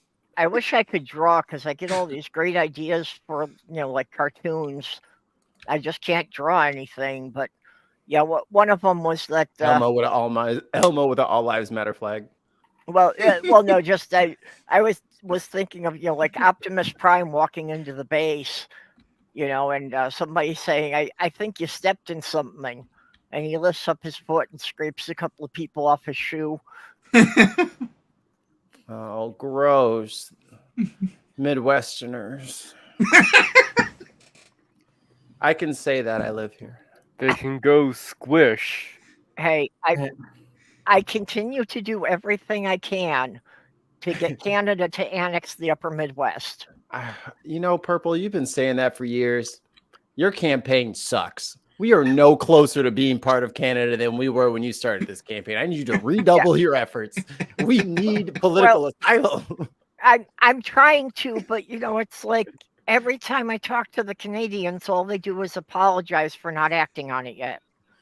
And then you feel bad, right? Because they were so nice about it. So now you can't really push the issue. I get you. I think that, they should take everything from Chicago north. Sorry, St. Louis. No. Wisconsin north. You really don't want Chicago. Oh, what the hell? Come on, Sorry, Jenny. I actually witnessed a Canadian fist fight one time, except for they stopped and got in an argument about who was going to punch first. You know how much it would fuck up U.S. Congress if O'Hare Airport became part of Canada? That's what I'm saying. You gotta keep us. We got the airport. We could gerrymander it and just include your neighborhood and a mile or two around. Yeah, I'll take it. Okay, I'll do that. Works for me. Actually, just make a little line south into Illinois. Just grab my city, and then I keep saying this, but there actually was a precedent for this. In the 1980s, a bunch of classified documents from Canada got declassified. And in that pile, there was a plan that if the U.S. ever did any hostile actions against Canada, their retaliation was going to be to send a group of tanks down to capture St. Paul and annex Minnesota. Yeah, they weren't going to try Detroit or Chicago. They're like, Minnesota's easier. Well, we definitely don't want no smoke on that Cleveland Lake. Stay out of Erie. Yeah. Minnesota. Well, Minnesota was easier because they can just drive straight down. Straight down the road. They don't have to go over one of the big lakes. Yeah, but that's true for all Western states that share a border after Lake Superior ends. Yeah. The best thing to save the Great Lakes would be for Canada to annex Minnesota, Wisconsin, Michigan, Ohio. Ohio's going to need some big spankings, but so as long as we surround the Great Lakes and deny it to everybody. No, you got to take Indiana then. Please do. All right, we're giving up 50 miles. All right. Yeah, you can have the top strip that touches the lake. Please take all of Indiana. There was one thing. I lived in Youngstown, Ohio, and one thing that I just did not like about that town is it struck me way too much like the South. There is way too much division in that town. Well, that is Ohio is yeah. It is the Gateway to the South. Is that what it is? I don't know. I didn't like it. I did not like Ohio. I did not like Ohio, and my only experience with it is trying to drive through it as fast as possible. Well, it is annoyingly in the way when I take my trips back home to Pennsylvania. Yeah, see, that was the problem I was having. That driving from Minnesota to New York, Ohio was just, all these 4 hours hours. of pointless nothing. 4 hours of nothing to get through Ohio. Yeah. Literally nothing. I had actually proposed deleting Ohio from the map, Okay. and everybody was in favor of this. Even people who lived in Ohio didn't really care. They're like, that's fine. Yeah.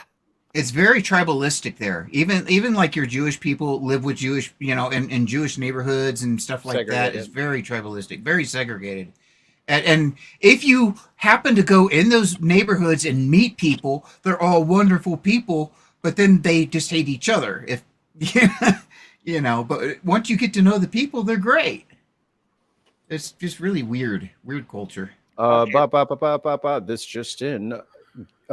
Guilty Trump's lawyer indicted again. See Giuliani mugshot, legal debts, and coffee grift. Okay, so he got indicted again. Is anyone surprised? I didn't think so. No. Oh, this time it's for No. He's going to be facing accountability in the Arizona fake electors case. Yeah. Where they said, just pretend you're the elector and send things in, and we'll wait for the Democrats to find out that it was wrong, and that'll buy us the time to find the extra votes. Coronary artery disease really needs to do its job with Trump before November. I mean, I won't even be picky. It can be any other ailment Trump suffers from. Well, he can run. I just want him to lose. Right. I am sure that Melania did not expect him to live this long. And I know, right? I'm sure she would gladly take him out if she could find some way to do it that they couldn't prove it was her. Don't they have a stairway in their house? She doesn't seem to be very happy, that's for sure. Oh, she married him for his money. It's just whatever lawyer he had draw up the prenup must have been really good at his job. Well, now he's going to be like, hey, Melania, you got a buck? Well, yeah, actually, this is something I'm wondering about, though, that if they have the prenup, but he's now a convicted felon, could she go to court and argue that the prenup's invalidated now because he's a felon? I don't think it works that way for contract law. I also wonder if she's technically, because they're married, half responsible for his fines and stuff like that. Here's a good random question. Assuming that we know pretty much nothing about Melania, I wonder how many people would rather vote for her than Trump. No, all of his base. I wouldn't vote for either of them.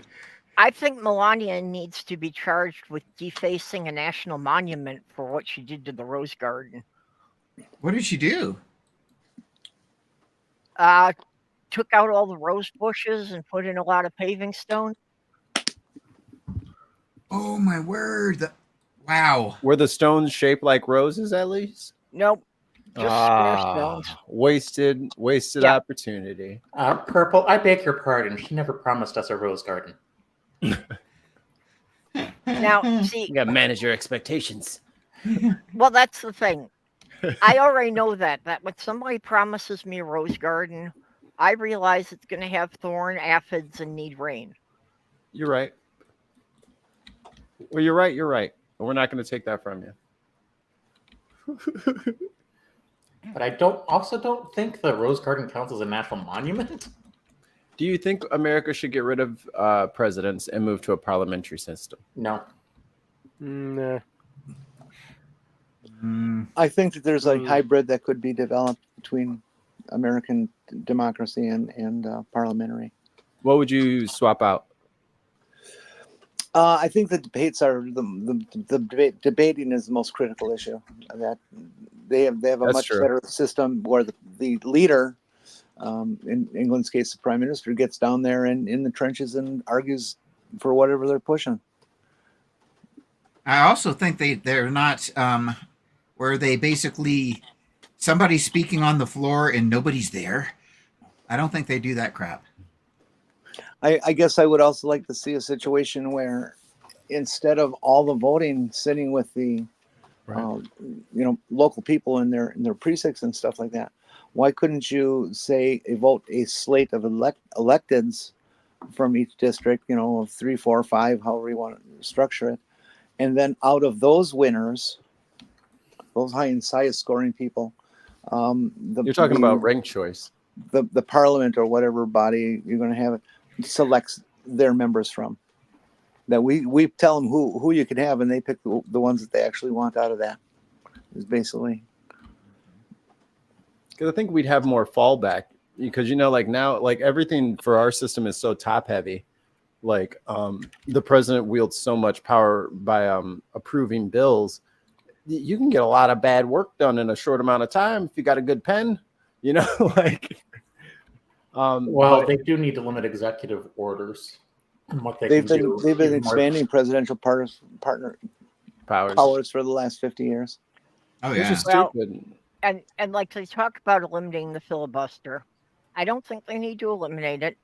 I think they just need to go back to the original rules. This is kind of what Jenny was saying. That the original rules were that you had to stand up and keep speaking. And if you ran out of things to say or got tired and sat down, it was over. It. Stop the clock. Mm-hmm. The filibuster is only an invention of the 20th century. It did. We weren't founded with a filibuster. Made by Jonathan Buster in 1455.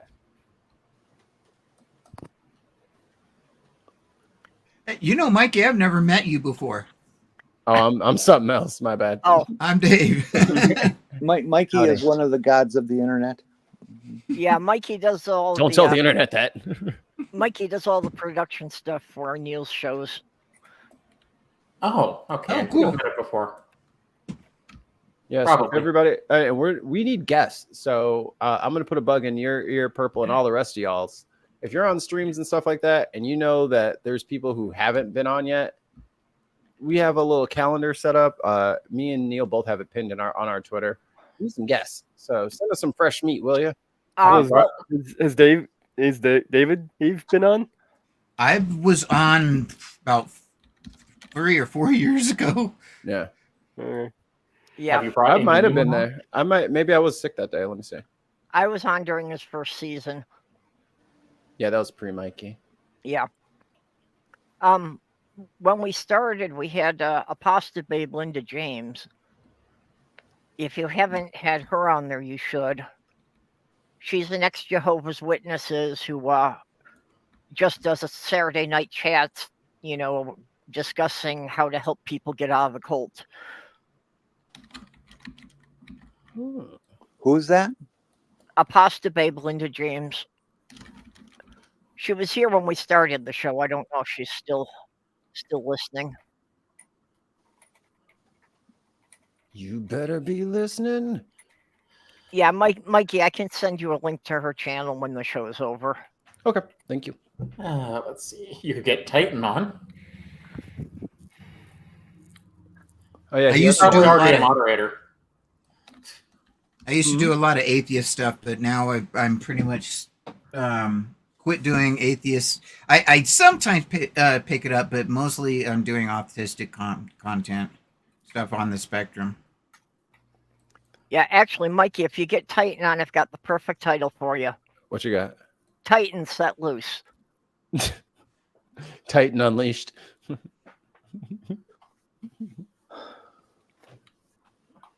I don't think he does. I don't think Titan Twitter. Captive Desk is asking what your Twitter is, Mikey. It's here. Oh, okay. At Mikey Famine. I think I put a space in there. There's no space. Okay, Robin Weber is asking if you've ever had Big Ben Mom on.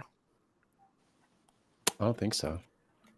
Yeah, I've only met her fairly recently. Have you ever had Mage on? Yeah. Oh, Um, okay. Yeah, Robin, you've got a wrench there. If you could post the link to her channel so that Mikey could have that. Yeah, I'm trying to open up YouTube so I can get to the chat here again. Well, get to the chat and things that I can actually click. StreamYard lets you click through. Yeah, they'd love my fucking Google, wouldn't they? Yeah, I always put the YouTube pop-out chat over the regular StreamYard chat. I'm getting about sick of these companies. Like, here, just connect all your shit to me. I won't get hacked. I promise. Yeah. Like, man, y'all stay getting hacked because I keep getting new waves of random, like, boner pill emails. And I know I'm like, these aren't my normal boner pill emails. That is not hack. That is just your address getting out there to the wrong sources. Well, that's like, people were pushing me that I had to create new ads. Yeah. 7 years ago, people were telling me I had to get an account on Twitter. I knew it was a mistake. I still have not forgiven these people. But at least Jenny. I had the foresight to open the account on Twitter with a phone that I knew was going to be deactivated within a couple of months. So Twitter doesn't even have a valid phone number for me. Let that be a lesson to you, Twitter. Speaking of which, as soon as Blue Sky actually adds the group messaging feature to its app, it is time to abandon Twitter. Yeah. Unfortunately, it looks like I might not be able to even then. Oh, some people you couldn't contact other ways? Yeah. Well, I was hoping that if we migrated all the private groups over to Blue Sky, that, then we should be able to have our whole community there. I figure if Elon thinks he's going to have his own little fucking right-wing Nazi racist party on Twitter all by himself, I'm going to make him self-report all of his own fucking shared images. Yes, like, I'm not... Like, he doesn't get a free platform with no trolls on it just because he bought it. I'm staying here and I'm going to fucking rub my fecal matter all over the walls. I'm going to fucking issue the whole time. Yeah, I'm getting my fingers into some other communities here, which I hope I eventually have an influence on in some degree. The problem is Elon Musk is an idiot who doesn't know anything about programming. He has been destroying Twitter because... He's dumb. Yeah, well, I do believe the only reason Musk bought Twitter was that he thought that way he could control what people say about him. He is removing the like button. I just want to add one thing about Elon Musk. No, all the stupid stuff, that's not the autism, okay? It's not the autism. Thank you for pointing that out. As I was saying, he's removing the like button and in a very short time, as he said in his tweet, which means that nobody will know how many people have liked a given message, which is going to be real good for the like counters. There's going to be a whole bunch of people that want to leave because they can't see what they're totaling. Well, the thing there is that they'll tell you that as a creator, you can see the likes on your side. They just won't display. And then you'll just have to trust that the number that they're telling you in that report is correct. Yeah, I think they're just doing that because he figured that would be easier than fixing the problem with all the bots. Mm-hmm. And it's an easier way to, it's a power play on your advertisers. Because they don't get any transparency to see like which posts are actually doing well. They just have to trust the numbers that they're getting from Elon and his team. They have radically changed the algorithm for who you see and are mixing up political positions. They're forcing liberals like us into nasty ass chat rooms and sending them into ours to invade. Well, it's really making a mess. There's just a whole new level of hate going on. They should remove like any political consideration into the content selection. They should do more like Reddit does, where it's just the popularity of posts, which actually has a moderating influence. And I have studies on this if anyone wants to see them. That would make sense. Yeah, but again, agree with Jenny there that, you know, the one thing he knows is that, you know, engagement is, or what drives engagement more than anything is hatred and controversy. So fueling the hatred is good for business because it means more engagement. So he's got that to show the advertisers. Twitter is not the only social media site that is guilty of that. Don't say it's Musk. Yeah, that's Yeah, true. no. Facebook does the same thing. Yeah. I wouldn't. No, be I'm not saying that Musk created that. I'm just saying that he was aware that's how it works. So And he said he wasn't, and he said he specifically wasn't going to do it, and he was just doing it for the free speech reasons, and then immediately turned around and did it. So Yeah. that makes him slightly worse. Even he in also a said he fractional would way. never sell his Tesla stock. So He better. Did you hear his he did. He sold latest like quote? 40 million of it. Sorry, Jenny. Did you hear his latest quotes about traveling to Mars? Is Oh, he no. going by himself without any atmosphere? I was No, about to that'd say, He was you promise? he was describing all the technology that has to be developed and stuff to make it happen and stuff like this. But then at the very end, and like the last 10-15 seconds of this talk he was having with a reporter, he says, "Oh, but living on Mars really shouldn't be that hard. Wait, what? Living on Mars shouldn't really be that hard." He Well, should he should fucking know. That's his No. catchphrase for everything. It's really not that hard. That's where it's Yeah, fucking from. I don't know. I think not having an atmosphere of it really to speak of might make it a little bit difficult. I think they also believe that the soil is toxic. No Yeah. atmospheric pressure. The atmosphere can't grow crops. Because It's like 0.01 bars of atmosphere. That's plenty, guys. no It's magnetic field. Yeah, you don't need that. Just take that solar wind right in the face. Yeah. Take the gamma rays. It's good for you. No surface water. Imagine not thirsty. the tan you can get with that. Instant is, I think the word you're looking for. Instant tanning. Oh, great. Everybody who Permanent. goes there will look like Trump. Listen, you'll be long dead of it from asphyxiation, and if not that, the freezing cold before you get a sunburn. You'd be frozen solid on your butt, and then your face would be burnt. Like a hot dog on the grill like when the grill's too hot. Kind of like a burrito in a microwave, burned on the outside, frozen on the inside. No. Well, Venus No. at least has atmosphere. Yeah, too much. I'm not going there. Okay, Atmosphere so- of Venus I vote- is the I vote inside of a Mars. car battery. Jeez. I vote Mars. I Well- changed my mind. I'm going to Mars. I'm not going to Venus. I think we should send all the right wingers free of charge to Jupiter. Oh, that's Well- a nice trip. No, I got it here. We convinced Musk that he can get 2 planets by taking half of the atmosphere from Venus and transporting it to Mars. Imagine if we could just do a controlled explosion and burp it off of Venus and have it float over, and then Mars just swim into it. That would be nice. They should be able to develop a particle beam that would do the same thing. I believe. Like a little gun from Portal. Just open it for a little bit. Just Yep. Blue one over here, orange one over there. Wait a couple minutes. All right, that's enough atmosphere. Then you turn it off. Like a tap. Yeah, well, you just put a little pressure gauge on Mars so you know how much is coming through. You just stick it in the dirt. You still need the magnetic. Yeah, because it would just blow off again. yeah. Yeah.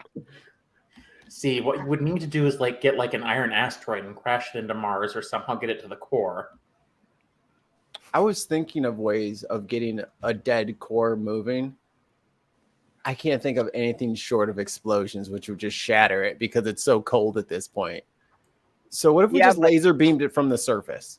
Or send a lot of our physical or nuclear material and put it in there so we can... We got to. Well, I guess it would be easy to drill on Mars, right? I have no idea. Honestly, Yeah. this is sort of things that you would need an actual geologist, not someone with a computer science degree to study. But I mean, we can think contemporaneously about it. I mean, it must be easier to drill at lower gravity, I would assume. But what minerals would be drilling for them? Oh, yeah, to get into the... Yeah, we don't really know much about, what's below the top couple inches. We don't know what's down there. I mean, it'd be logical to assume it's similar to something like I don't think it's just like fucking steel up under there. Like it's not. I don't think it's anything unnative to. No, but I was just from what Porpoise said. I was thinking about that. Okay, we drill a big hole in Mars, and then we just start stuffing a mess of heavy iron asteroids into it until it starts a magnetic core. Or because it's part of what we need to melt the core again. And part of the reason the Earth's core isn't melted is radioactivity. What if we just put a candle down there? There's no oxygen on Mars? No, in the core. We just go down to the core. We walk down to the core. It's probably got like a basement door or something like that. And we just put a little candle. And we'll let it warm it up. It might take a while. There's no oxygen on Mars? Please melt core. Here's a candle. It's not lit. It's not lit, but here, do warm up. We'll just talk to Elon. Elon can do anything. What we could use is one of those, underwater welding things, because they're piping their own oxygen to the flame while they're doing it. Well, there you go. And we'll just bring an oxygen tank down there, just so that it can keep the candle lit, and then that will warm the core. And then in like several trillion years, we can move to Mars. You're welcome. That's all it took. Why is Godsey going to Mars? I'll be right back. Godseed. The guy in the chat. What if we put a particle accelerator at the core of Mars and we just said, go crazy? I don't know. Just make as many black holes as you can. You have no rules here. I think there might be some merit to Sinister Porpoise's idea of just stuffing all of our nuclear waste into it and then, like igniting it with a small nuclear blast. Slingshot. I don't even know I don't know. That's the thing. I'm not a geologist or a physicist. Yeah, no, I'm just spitballing all this as a science fiction writer. That's all I can connect to. Because I mean, we could get everything up to the point of supercritical, and then fire some neutrinos at it, and that makes everything supercritical, and that triggers the meltdown. Although I do have a friend who could write you the code to control it. Yeah, but if there's any error in that code, we would wind up either with another asteroid belt, or we would wind up just liquefying the whole planet. I think that would depend on... I don't know. Our moon's too small anyway. We can use some more moon. We'll just grab some of that extra Mars, slap it on the moon. Now you got vacation spots. Now the moon has a tail. Actually, we would run out of vacation spots because it would make all the tides much higher. It would put most of those good vacation spots underwater quick. Like the moon's on its way to be tidally locked with the Earth. The moon is tidally locked with the Earth. Not quite. It's almost there. It wiggles a little bit. Well, there is a side of it that never faces the Earth. But I mean, it's like we get like 52% coverage. We get a little more than half, so it's not complete. It's still sliding away, but it will freeze in place and then it will stop its position. I don't think Isaac Newton ever thought that some weird kid on the internet was like, and then we grabbed some Mars material and added it to the moon. He's like, no, my equations, no, don't do it. We know Newton was wrong. Poor Newton. But he did make good fig bars. Well, his equations are still good enough, but we know because general relativity is a thing that Newton was wrong. Yeah. They all He work up tried. to a point. He did his best for people who were shitting in pots. Well, he also tried to destroy the co-inventor of calculus, but that's a different story. Let that be a lesson to all of you. Don't you ever try to make calculus around Isaac Newton. Learned your lesson. But if I recall, they were doing it for different reasons, though. Newton was working on physics problems, and Leibniz was working on math problems.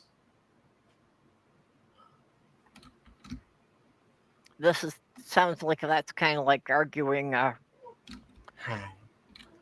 arguing reasonable science against somebody arguing religion. When? 2:32. Okay. You hear that, little girl? Yep. We hear. Godseed said we need an O'Neill cylinder. So, Mikey, you get Neil to go working on that. Yeah. I'll have to send them to Ireland first. But we need nuclear alchemy, though. I think we can actually use nuclear principles to do things like turn lead into gold if we so choose. Yeah, for anyone not familiar with it, an O'Neill cylinder is the idea of basically building an artificial habitat in space that is so large that people could live on the inside surface of the cylinder. That might be our best bet. Oh, it's like the Citadel. Mass Effect people would know what I'm talking about. Yeah, it's like the Citadel. It's like a country-sized thing. Yeah. The ring world. But Yeah, it's a ring world that's as long as like the continental United States, like as a burrito. Take the land, scoop it up with a spatula, roll it, and then that's the. Yep. You'll see them in some of the Gundam series as well. The idea of it is you have to have a cylinder so that the inside surface area there, has to like be enough acreage to have farms to feed all the people who are living there. I'm with it. The cylinder could consist of two counter-rotating cylinders. The cylinders would rotate in opposite directions to cancel any gyroscopic effects that would otherwise make it difficult for them to keep aim towards the sun. Each would be 5 miles in diameter or 20 miles long, connected at each end by a rod via a bearing system. Their rotation would provide artificial gravity. And there's not enough minerals on the Earth's surface to build that kind of stuff. Correct. It's a great idea. If we didn't already have an Earth, we'd have to tow Mars in. If we could build ourselves like a trailer to live in while we destroyed the Earth to make this, that would be cool. But usually the idea is that basically we harvest all the metal from the asteroid belt to build it. That's where the first trillionaires are going to come from. If you can find a way to get out there and get some of those rare earth materials and then just, I don't know, break it up into pieces and just start splunking them in the ocean and go pick them up. All they have to do is wait, because eventually the sun in its phases of red giant and red dwarf and all this will just turn into a big ball of diamond. But I got bills to pay now. By that time it will have expanded enough to engulf the Earth. Well, yeah, so. And have contracted into its white dwarf phase. Sell the diamonds not on Earth. I hear what Jenny's saying. Not to mention there's a huge problem with the gravity getting it off the sun, not to mention getting there. Would the Earth's or the sun's gravity change once it expanded? That'll depend on how much its mass changes, because gravity is tied to mass. It would probably get weaker, right? Because it's going to lose mass. It would still have a gravity well.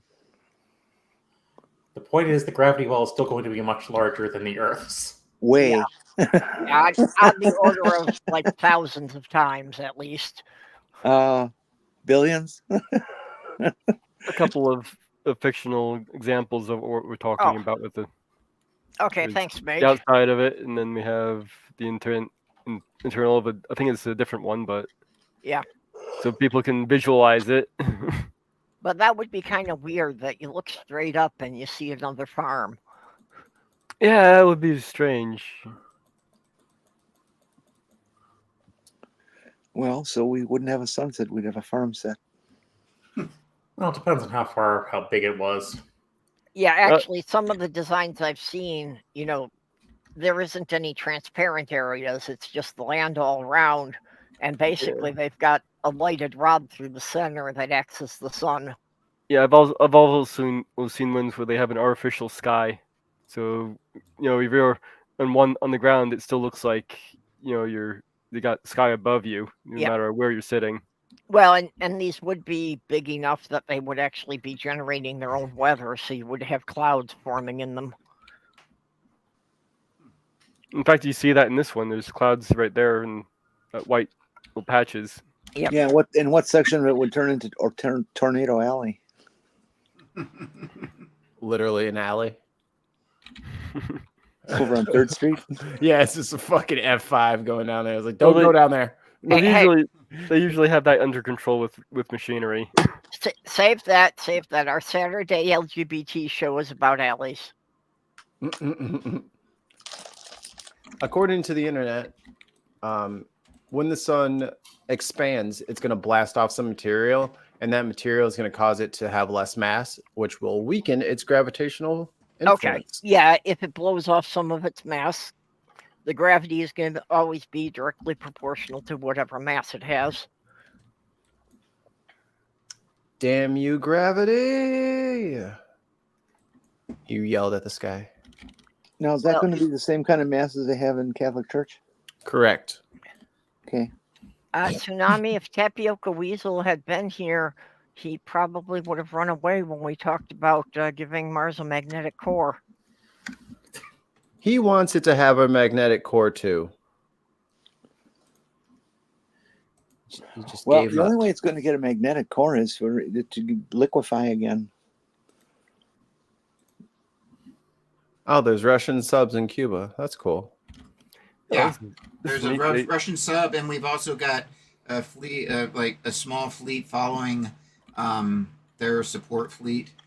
They got a couple of surface vessels going along the coast of Florida too, and they're supposed to be nuclear capable.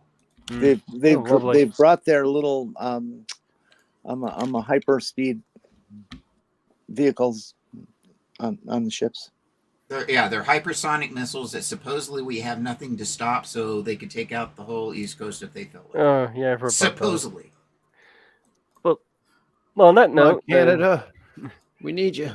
Well, I found this image here is pretty neat. This is a virtual little space colony from Gundam that you can put on your VR set and actually visit, or at least it's a proposed one that's putting forth, so you can actually see what it'd be like living in one of these space colonies.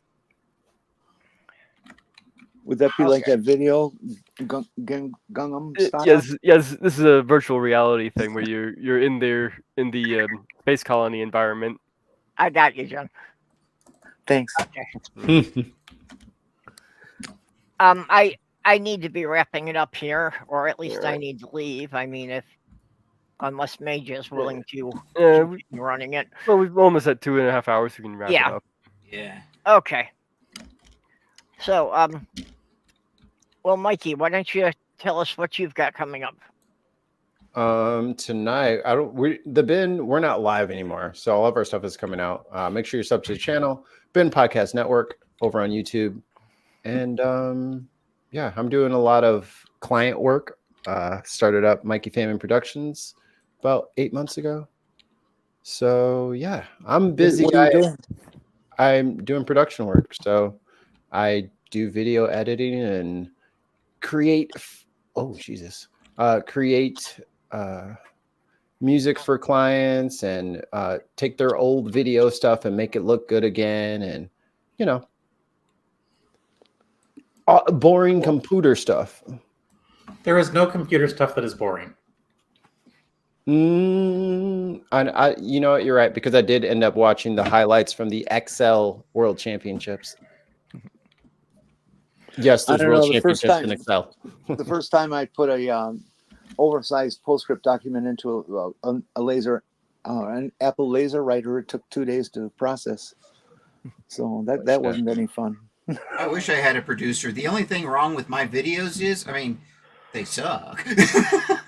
That's the only problem, you know. Other than that, they're great. Okay, well, Paige, what are you coming out with?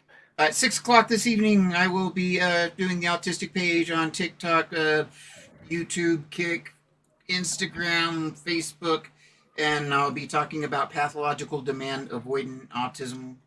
Oh. That'll be that. Yeah, you know, I had never heard of that before you started talking about it, but you know, was reading up on it, and yeah, it fits a couple of people I know. You know, I was actively involved in the autistic community for about 2 years before I ever heard of it. It's only been within the last year that I've even heard of it, and I started to research it a little bit, and now, of course, I figured out that I was PDA, and now it's really starting to get a lot more attention. Yeah. But it's not really an actual diagnosis. It's at this point in time. Yeah, it's at least it's not in the DSM-5, DSM-5, or the ACD-10 or 11. Like I said, I'm just having a lot of trouble finding words today. So, Porpoise, what's going on with you? Okay. As far as I know, Friday, July 21st, I'm going to have Dr. Tapioca Weasel on my Faulty Logic Fridays to discuss Terrence Howard's physics on the Joe Rogan podcast. Oh boy, when was that going to be? Okay. Friday, July 21st. It's the reason why I set it out so far, because I was just so fascinated with his bizarre claims. But yeah, that kind of sounds like a train wreck. I would love to see you take apart his insane mind. You can see, well, the stuff I know that he's wrong about, and because I don't know much about physics, if you can't actually see it, but that 1 times 1 does not equal 2 thing. Yeah. He has a 4-page proof trying to prove that 1 times 1 equals 2. Wait a minute, that it does equal 2? Yes, he's wrong. Okay. But he has a 4-page proof. Because it doesn't. Huh? 1 times 1 is 1, not 2. Yeah. There is a way to do it through algebra, but it doesn't actually work, because it works when you just have, you know, letters, variables without values. But when you put actual numbers in it, part of it involves a division by 0. You know, and that this destroys the world and causes a black hole to form and all. Well, Yeah, it's important to note that Terrence has kind of wandered off into a different field than the ones the rest of us live on. Yeah. Well, I have never seen a math proof invoke the Anunnaki Sky People before. So, but if you want to check it out, my channel I'm working on now is called Mad Computer Scientist. If you'd like to subscribe to it, I'm getting close to 100 views, so I can get my own URL for it. And when I do hit 128 subscribers, and there's a reason why it's 128, I will do a live stream celebrating that. Okay. So, Jenny, do you have anything scheduled, or are you just going to be popping up on random channels all the time? I'll be popping up on random channels all the time, and as well as some on TikTok. And I don't know, maybe that new place was a Truth Social, something like that. Yeah, let's just all go over there and harass them. It's a lefty thing to do now, to like go to right-wing spaces and make troll accounts and just fill up their shit, post long videos, just generally ruin their servers. I had a guy today. I was just a total stranger on Twitter. He writes this tweet in response to somebody, and I don't know what it was about, but he made comment of, well, at least my grammar is all correct. And I looked at his sentence and I found three large grammatical errors. So I sent him back, well, no, actually it's your Wrong grammar there. is incorrect in 3 spots. And Wrong he there. and he writes back and just absolutely lets go on me. You goddamn fucking liberals, the faggot, every name in the book. And there's, well, okay, you see those double exclamation points? Really grade school, dude. Really grade school. And then you have to use commas between all these words. Right. And then and then every time they get hot, you just keep correcting their hot response. Yeah, It's okay. just like- And what I ended up doing is I decided I'm going to nice him to death, and so I just write these lovely tongue-in-cheek complimentary things to him. You know, a genius, and you're the smartest person on the planet, and you must be such a nice, soft, kind man. You know, when I know he's a macho prick, and just having a good time. And I'm waiting for his latest response. Okay, Mage, how about you? What are you working on?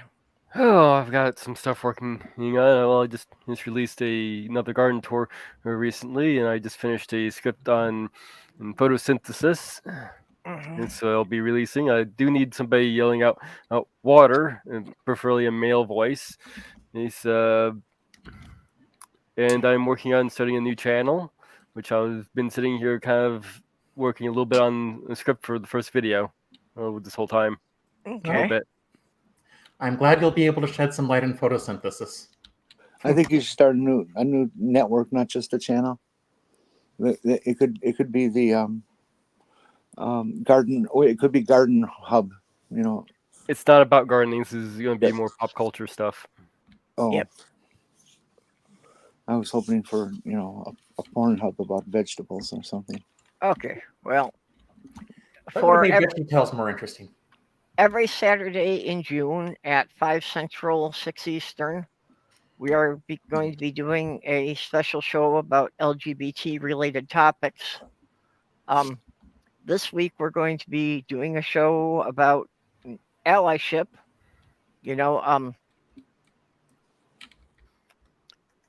A good part of it, I think that we need to look at is how do we make potential allies feel comfortable in the community?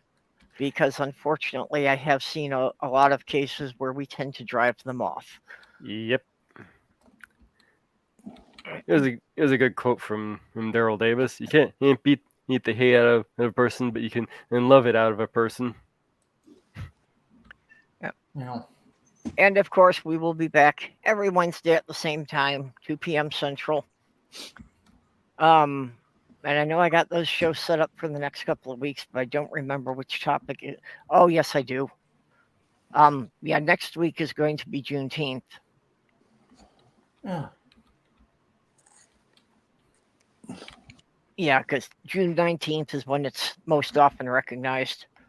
But it is called Juneteenth because nobody's really sure of any exact date for it. And it probably is something that, more like took several months to actually happen altogether. I think the last people were in Texas, and they were like August 11th or something like that. But generally, yeah, June 19th. Well, June 19th is, I forget the commander again, but when the Union commander arrived in Galveston, Texas with enough troops to enforce it, Right. and read the proclamation that, all former slaves were free and should be treated equally. Still waiting on that. Yeah. Wait to hear the story about what it did in Tulsa. Teach you to be free. So, okay, well, with that, we thank you all and thank everybody who's been watching. Can I say one more last thing? Oh, sure. Since Juneteenth has been kind of co-opted by corporate Democrats who don't actually care about Black people, I want you to think every Juneteenth or celebrate Aug 5th a little early. And Aug 5th is my birthday, but it's also the day that we had that amazing rumble at the pier. Oh, yes. Came. So that was with the white chair. So everybody bring your folding chair. So make sure on Juneteenth, if you want to show solidarity, just put a white folding chair out on your front porch to let everybody know that you got that thing on you, and you will bop a motherfucker. I'm not sure if I have a white folding chair. Any folding chair will do. The Well- message will be received. I don't Okay, understand the reference, but that's okay.